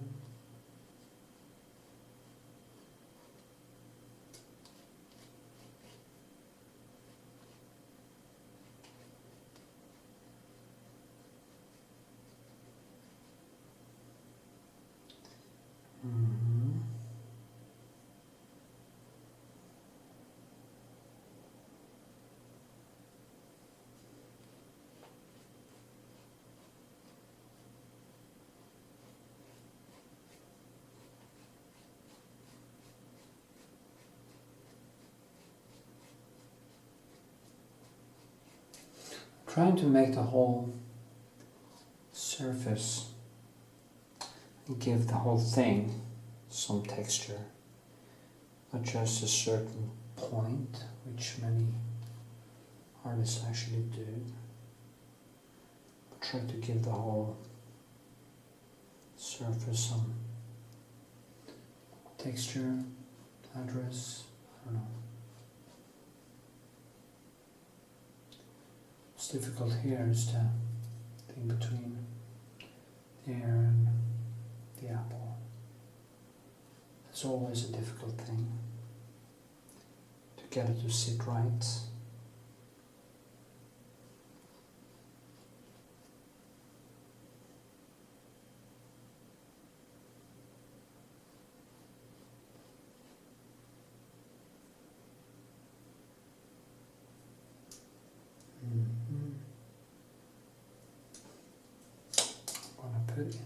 there's an unbelievable thin light coming in.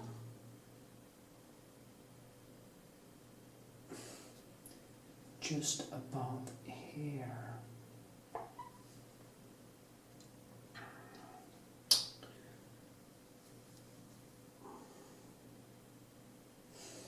My back actually starts to hurt because I'm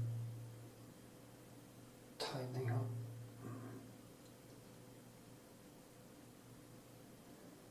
Yeah, and it's very hard to figure out exactly how to get up because it's so vivid, red. But when you put white into the red, it tends to only become pink, so you kind of lose that vividness.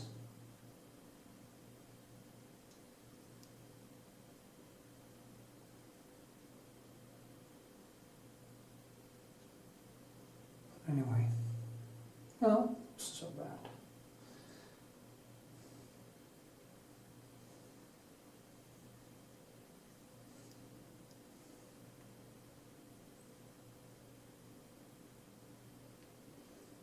Get some shape here.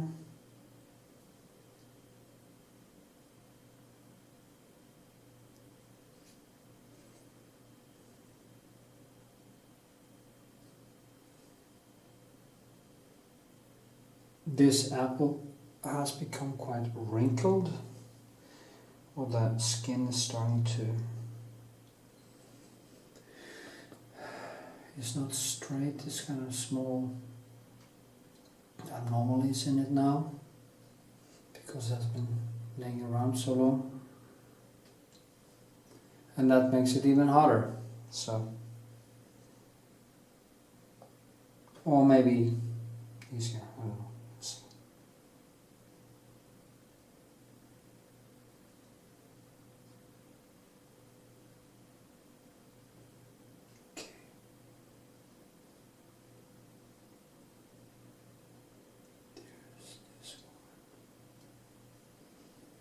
And yeah, this one too.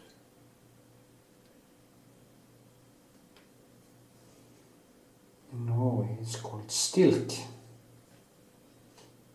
Eplestilk. This is an apple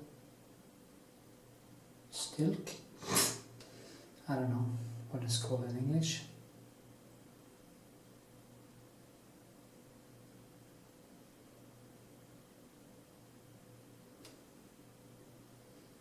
Some chaos in there.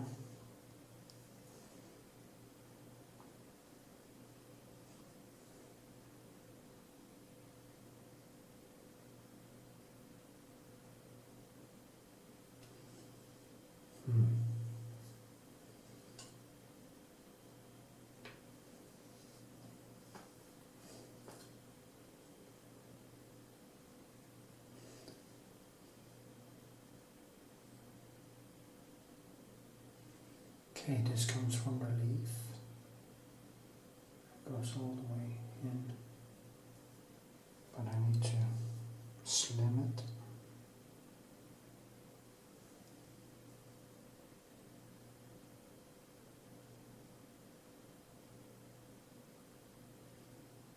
And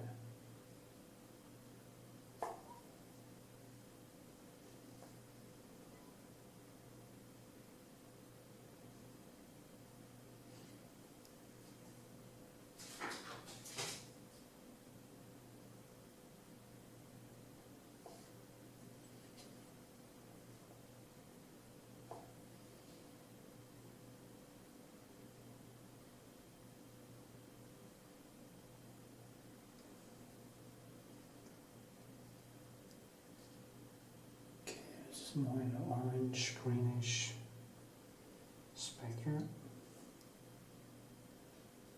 Came to reddish.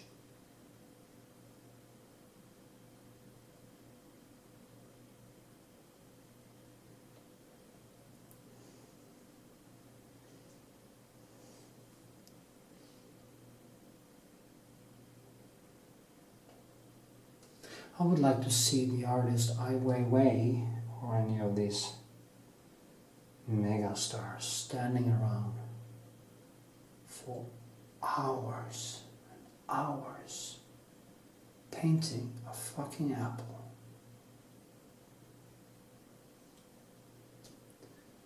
Convincing me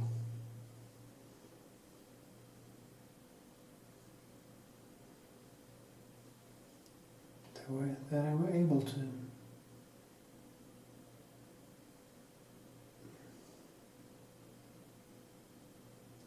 Ai Weiwei probably would be because in China they have a classical art education usually. So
I'm just gonna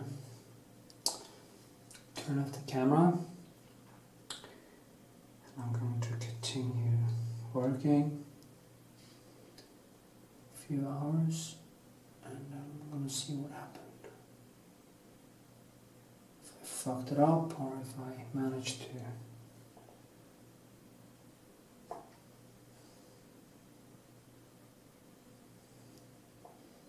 pull it off.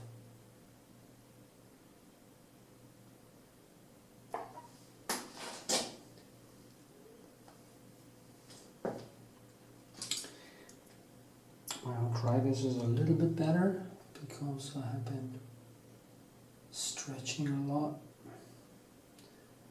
not doing any strength training except from Pilates and a little bit of Taekwondo. Hopefully I can, for now anyway, avoid operation. But I can feel when I paint like this, and it's difficult, my body kind of stiffens up a little bit, and I have to stretch after I've been painting in the morning and stuff. So yeah, okay.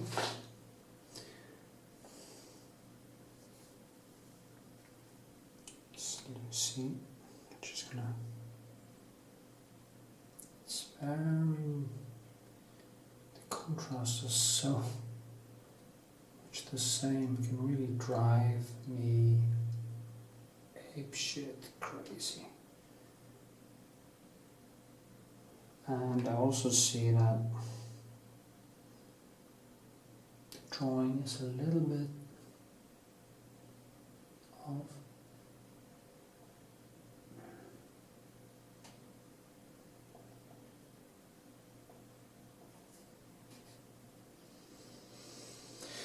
It doesn't feel like it's standing on anything.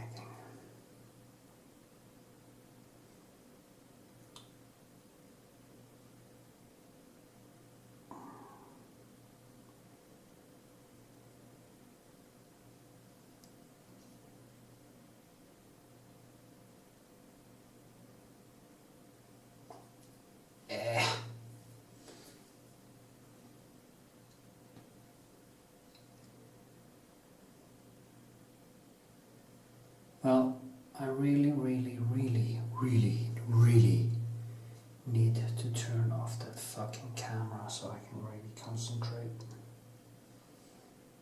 Because this shit isn't going anywhere.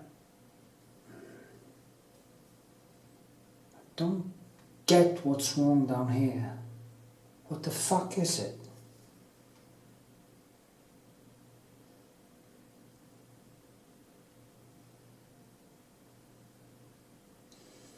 Every time it's the same fucking thing.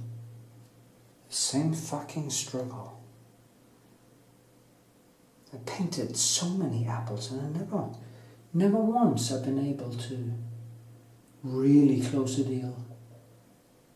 And I can't understand why. It's like the object just pushes me further and further and further into the abyss.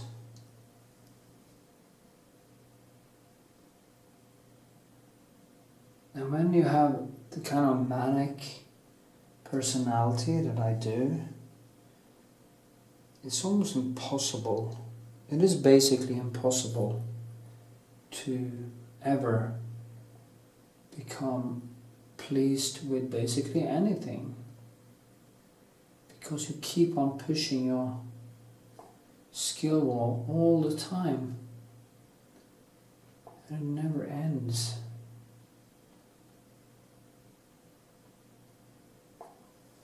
I should have been done with these paintings a long time ago, because it's my PATRON paintings. So I need to start focusing better, or my patrons will grow impatient with me.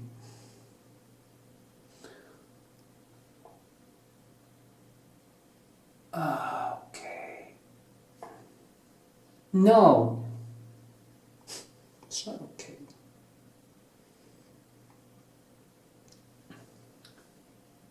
It's a fucking struggle. It's a struggle!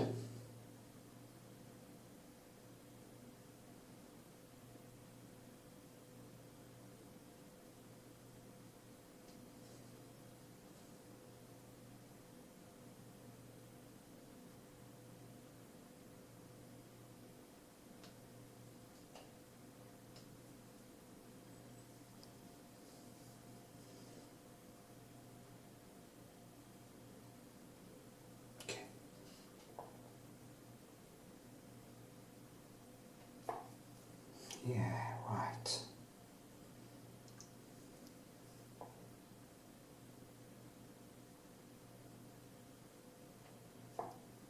See, now I fucked it up.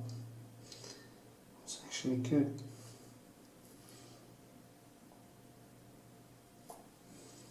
Too thick. And you can just remove some of it again. And you get that subtle.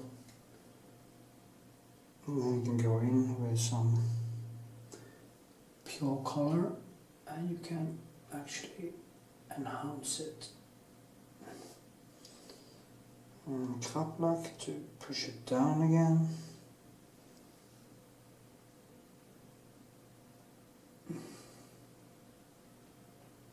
Oh my god.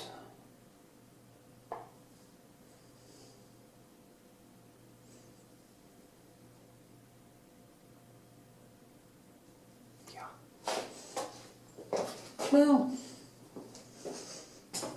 need to do something with that black hole. That was half an hour. God. Okay. Yeah, here I am. I have been fighting with this apple for many hours now. And I have met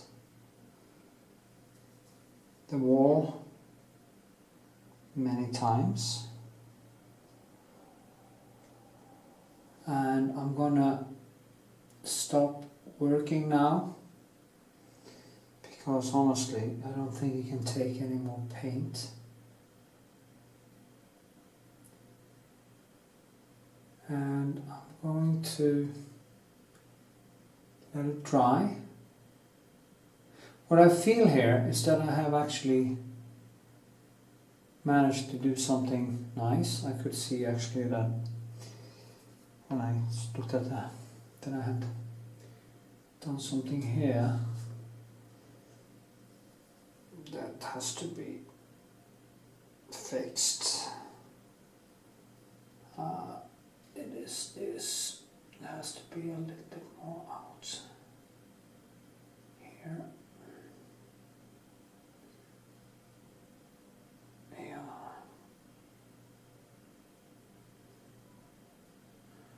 Might also have to do with this.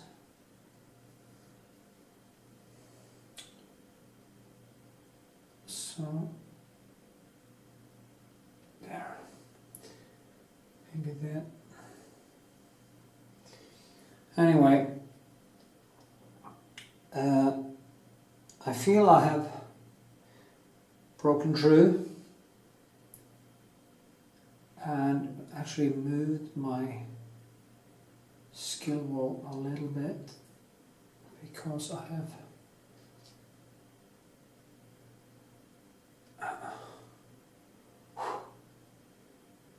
no idea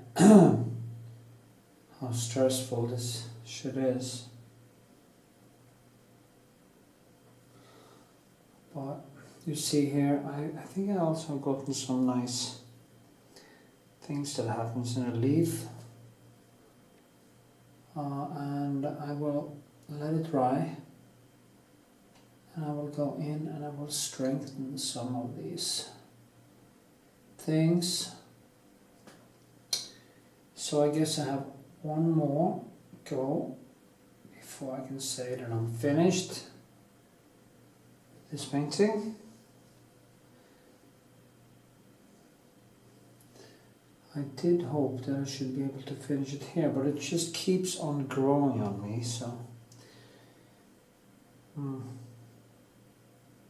it's very important when it's light here. They have to, the light will always be thrown up to that shape, and explain the shape on that side. Also put in some nice brush strokes around some reference points. And yeah, I think I should be at least a little bit pleased with it.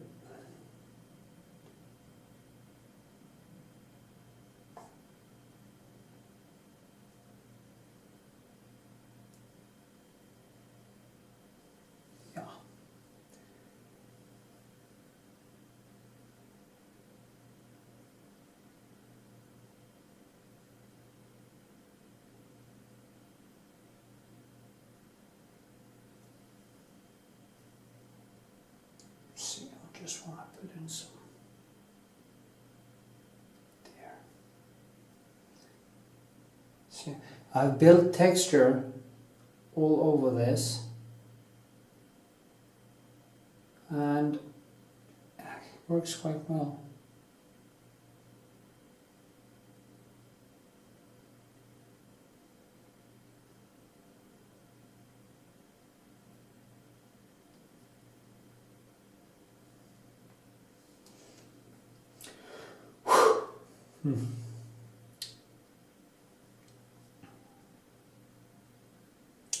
It's always another thing, see?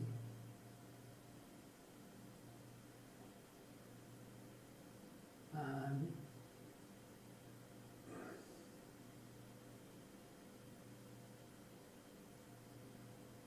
this shadow falls on that leaf.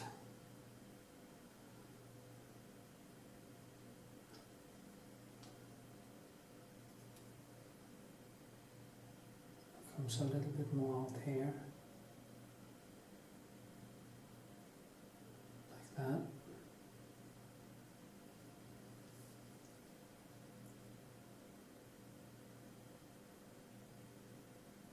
Yeah.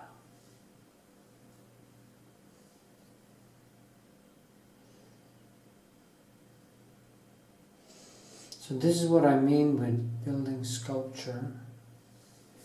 You start out and you keep on working and working and working until things starts to slowly come alive.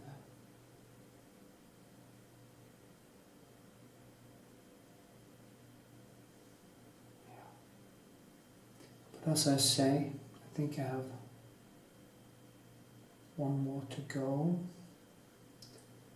and then I can close this chapter. Yeah.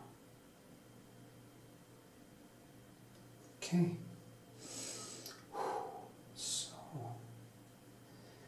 I have no idea how exhausting this is. And that is why I'm not that impressed with people who only do sketches, because the pain doesn't appear until you go much deeper.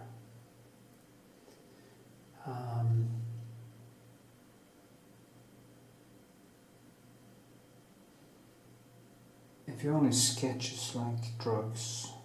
It's like amphetamine. It just keeps you high.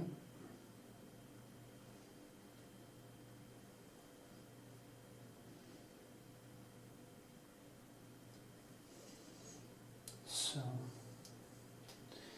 you want to go deeper. You want to go, as was it Bukowski said, go all the way. Go all the way. Yes, I will tell him.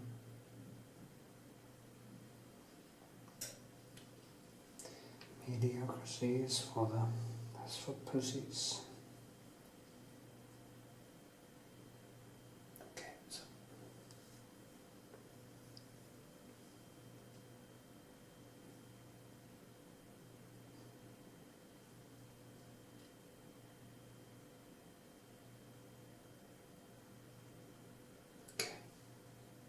okay, I'm gonna stop now, and I'm gonna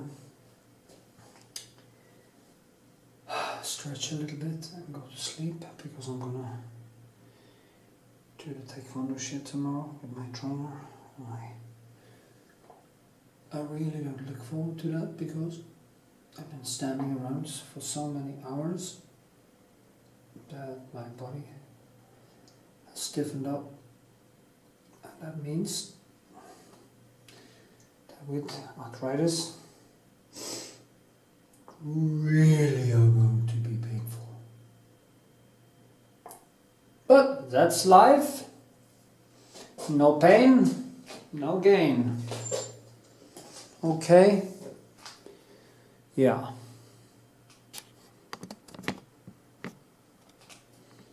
Yeah. Okay. Okay, time for a touch-up, as they say. In the tattoo business. I'm just going to go in and do some enhancements, and actually not anything big, hopefully. That's what I hope.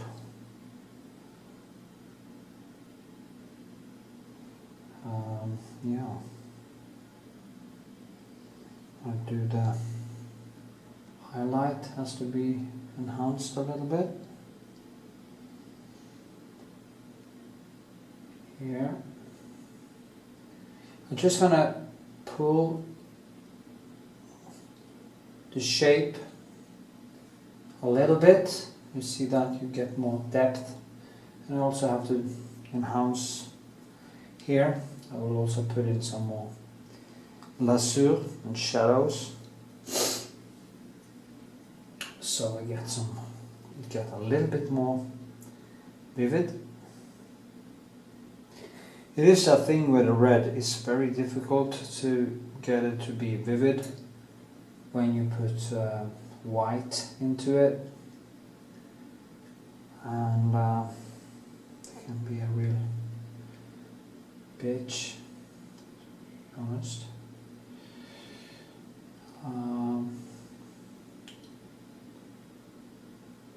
You don't want it to be pink and you don't want it to be bright red either. So you want it to be somewhere in between, and that is why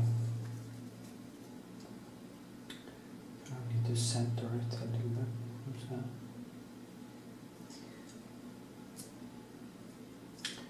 Be a little bit surgical.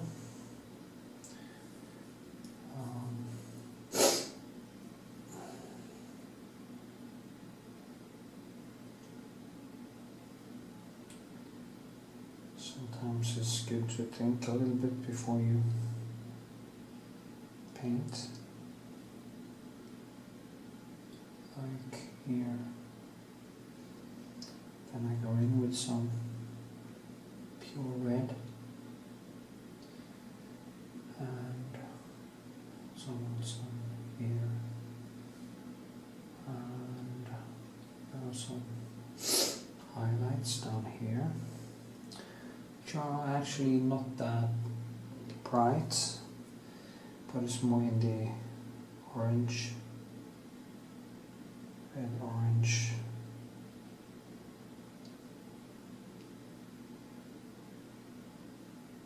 So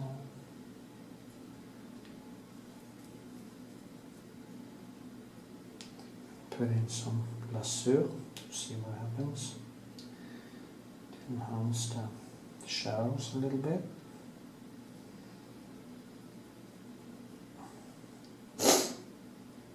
And I just go in here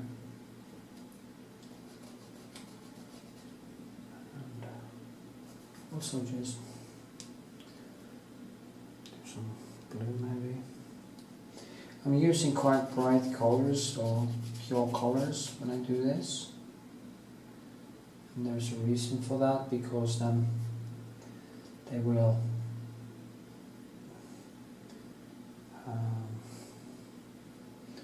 enhance the rest. It's like, so put some pure pigment on top of it. I saw this in some small portraits of Vermeer, how he has done it that way. It seems to me that he used the lasur first and then he went in and kind of put in some pure pigment to enhance the stuff. And it's quite effective.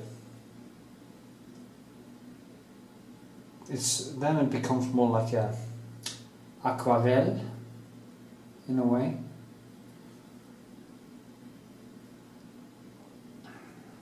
There's a shadow here.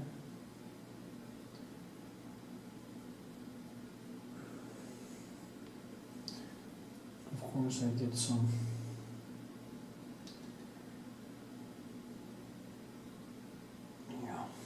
just gonna put down the background a little bit.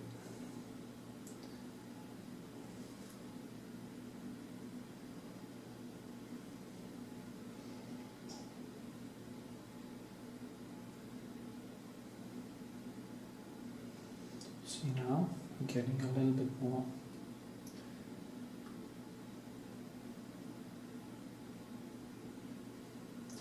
That shadow will be increased with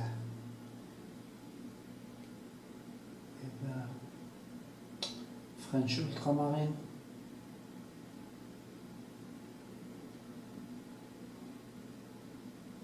The reason why I do that is that the red is shining through. So if I put in green, which would be, or greenish, which will be like the complementary shadow color, or tartière, this third color, it would be dirty and it would not shine as I want it to shine.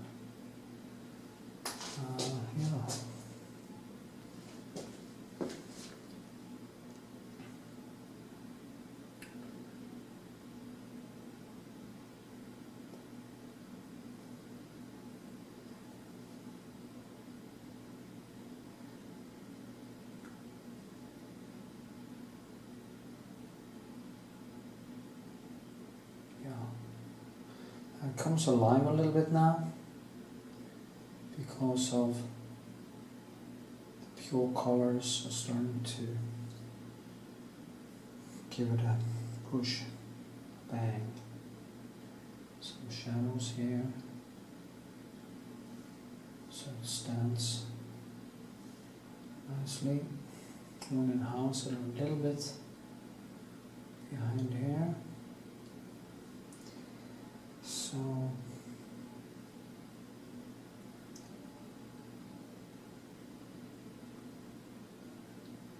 it's funny how much time I've spent with that, or with this. I need some black actually.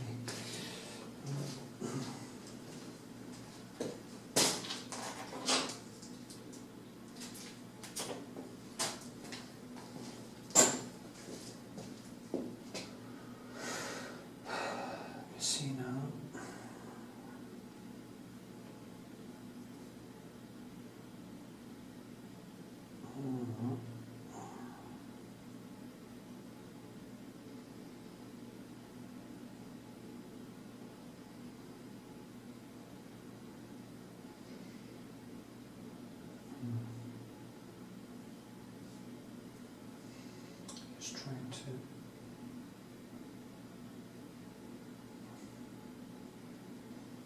deepen it a little bit. Give it a more shadow. How I'm working now is almost like it should be gouache paint or aquarelle paint, because now it's only thin layers kind of going into each other. So they create this very smooth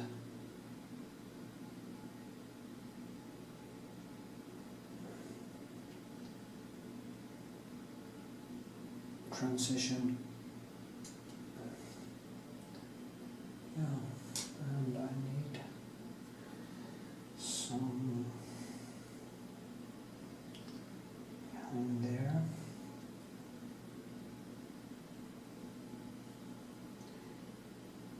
Not too much, because that can also kill it. You just have to place it in a very subtle way.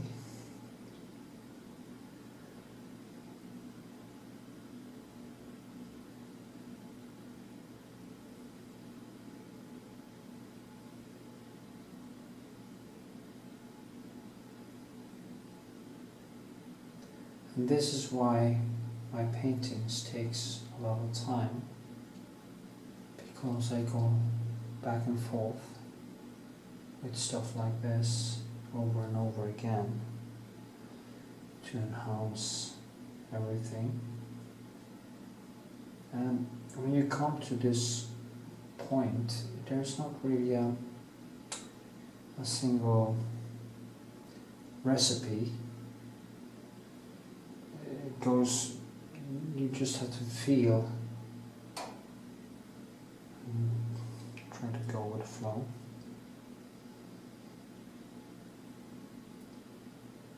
Yeah.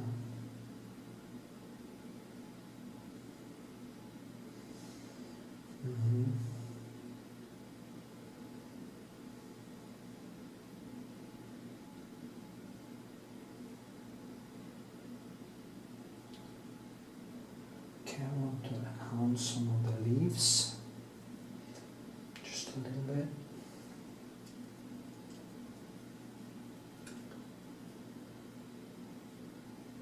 I think that became quite okay.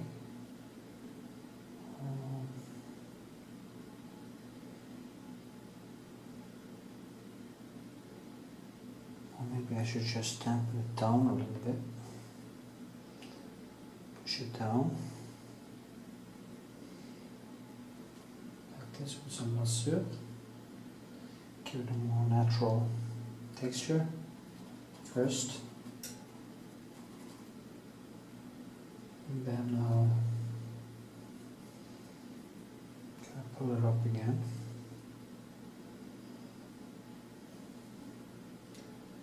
Both with working around it.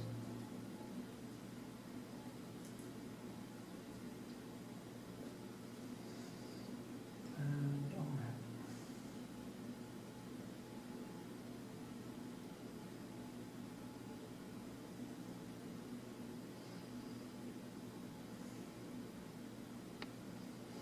See if I can bring it back up.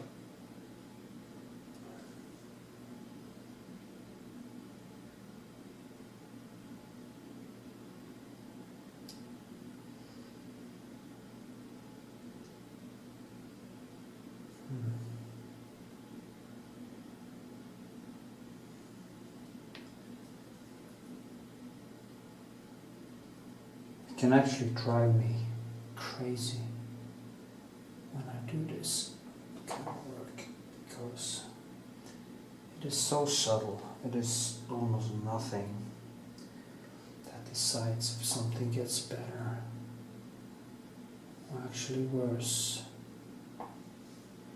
So, yeah.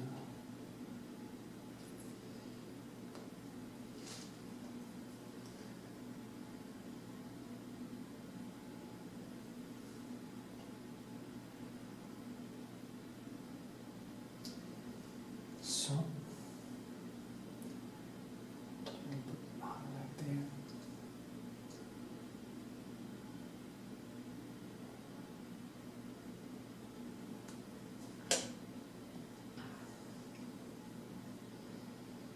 Some flats. Oh shit. Where's it gone? Such a shame when I forget to wash my pencils.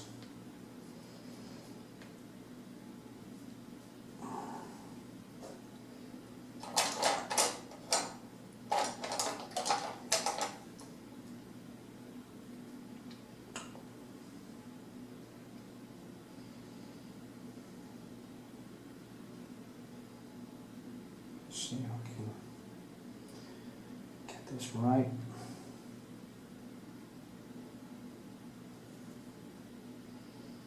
Just want some more lights here. So why? Because it kind of drags everything into one surface.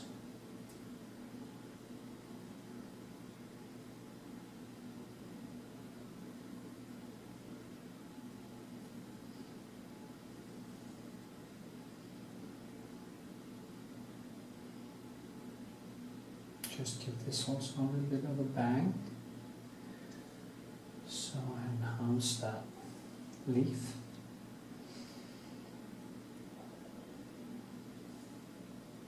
Yeah.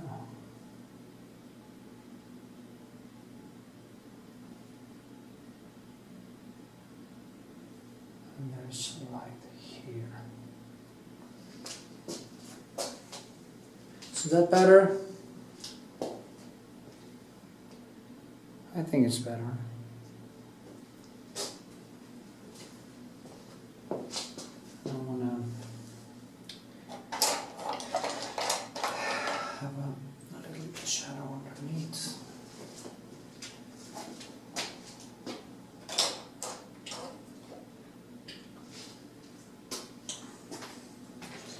This one also. Is it Da Vinci? No idea. Anyway,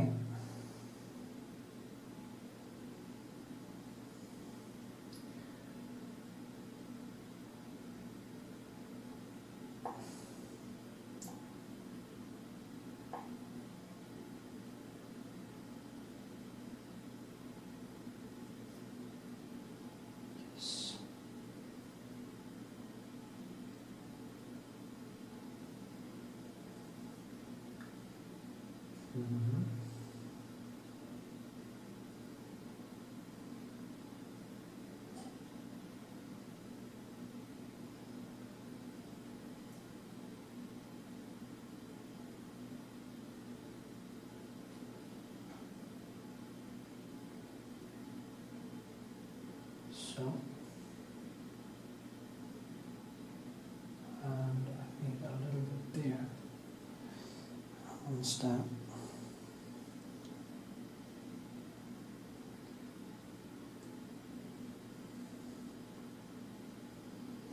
So a tiny bit of highlight there.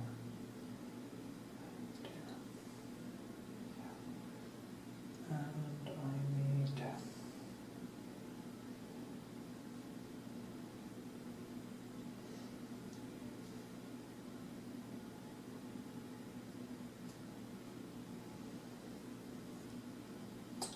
well, you can't film the whole process, so I'm just gonna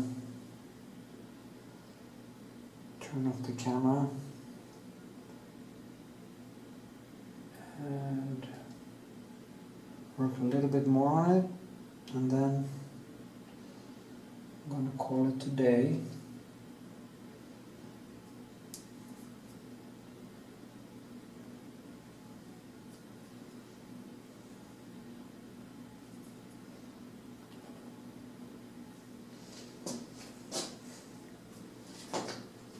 Okay, that was fucking 20 minutes. Yay! And this is how it turned out. I think I'm done now. I really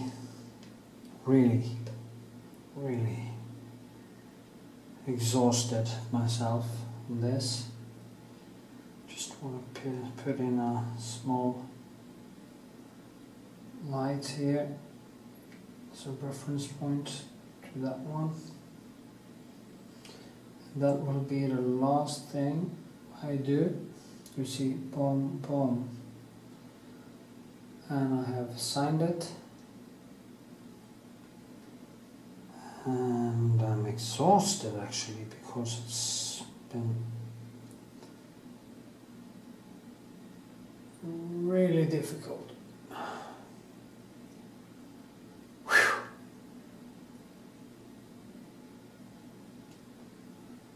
So, thank God I finished. I have to be careful now. 2 more hours will go by. So, just a small detail, and I'm done.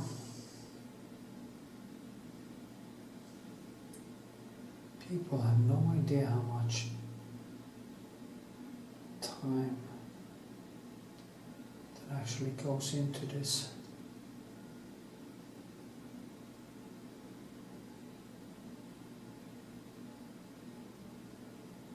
Okay.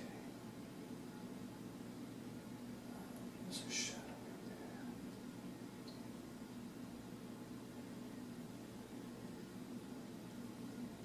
there. And within here.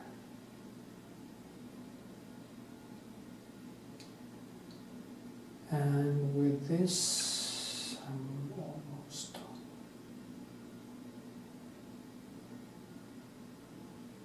So,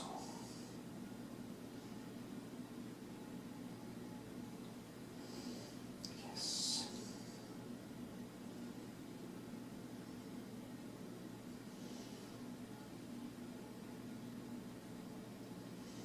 My whole body is just aching. And I have one more to finish, plus a couple of sketches I need to do. But that's the life I've chosen, and I guess that's how it is.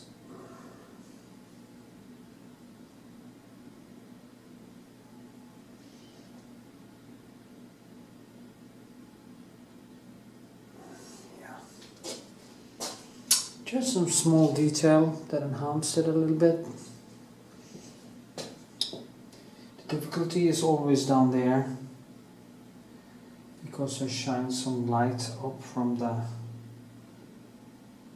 what it stands on, And I've been going back and forth here a lot. But I think it's gonna just be like that. Because it's the same thing every time. Your eyes is fooling you to believe that things are brighter than they actually are, and you get fooled into this manic thing where you go back and forth, and you can't really say stop to yourself. And it's a horrible situation, actually.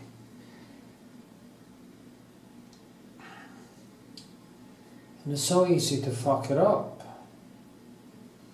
It's almost nothing.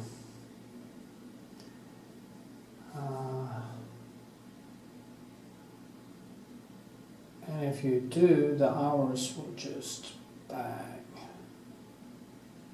start disappearing.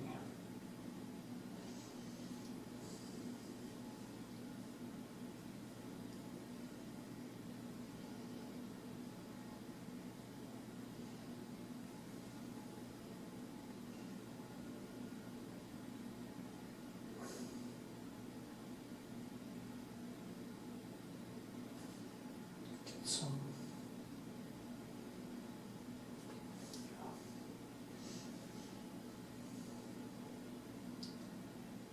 so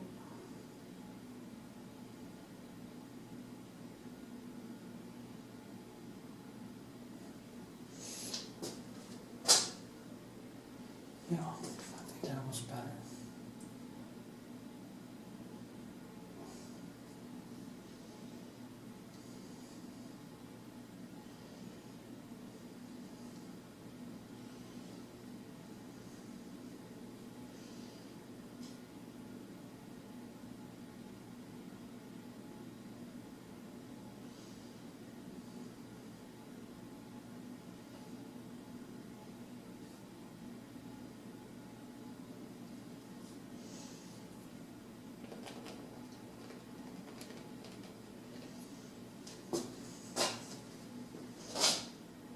Yeah, I think that maybe sits a little bit better. I don't know. It's really hard to tell.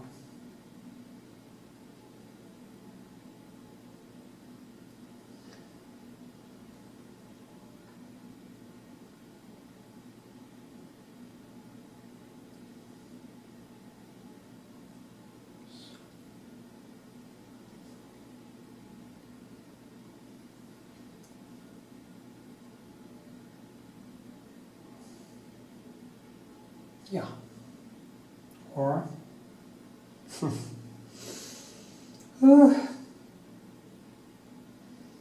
these are the kind of details that I love to see in paintings, when the artist has just gone all the way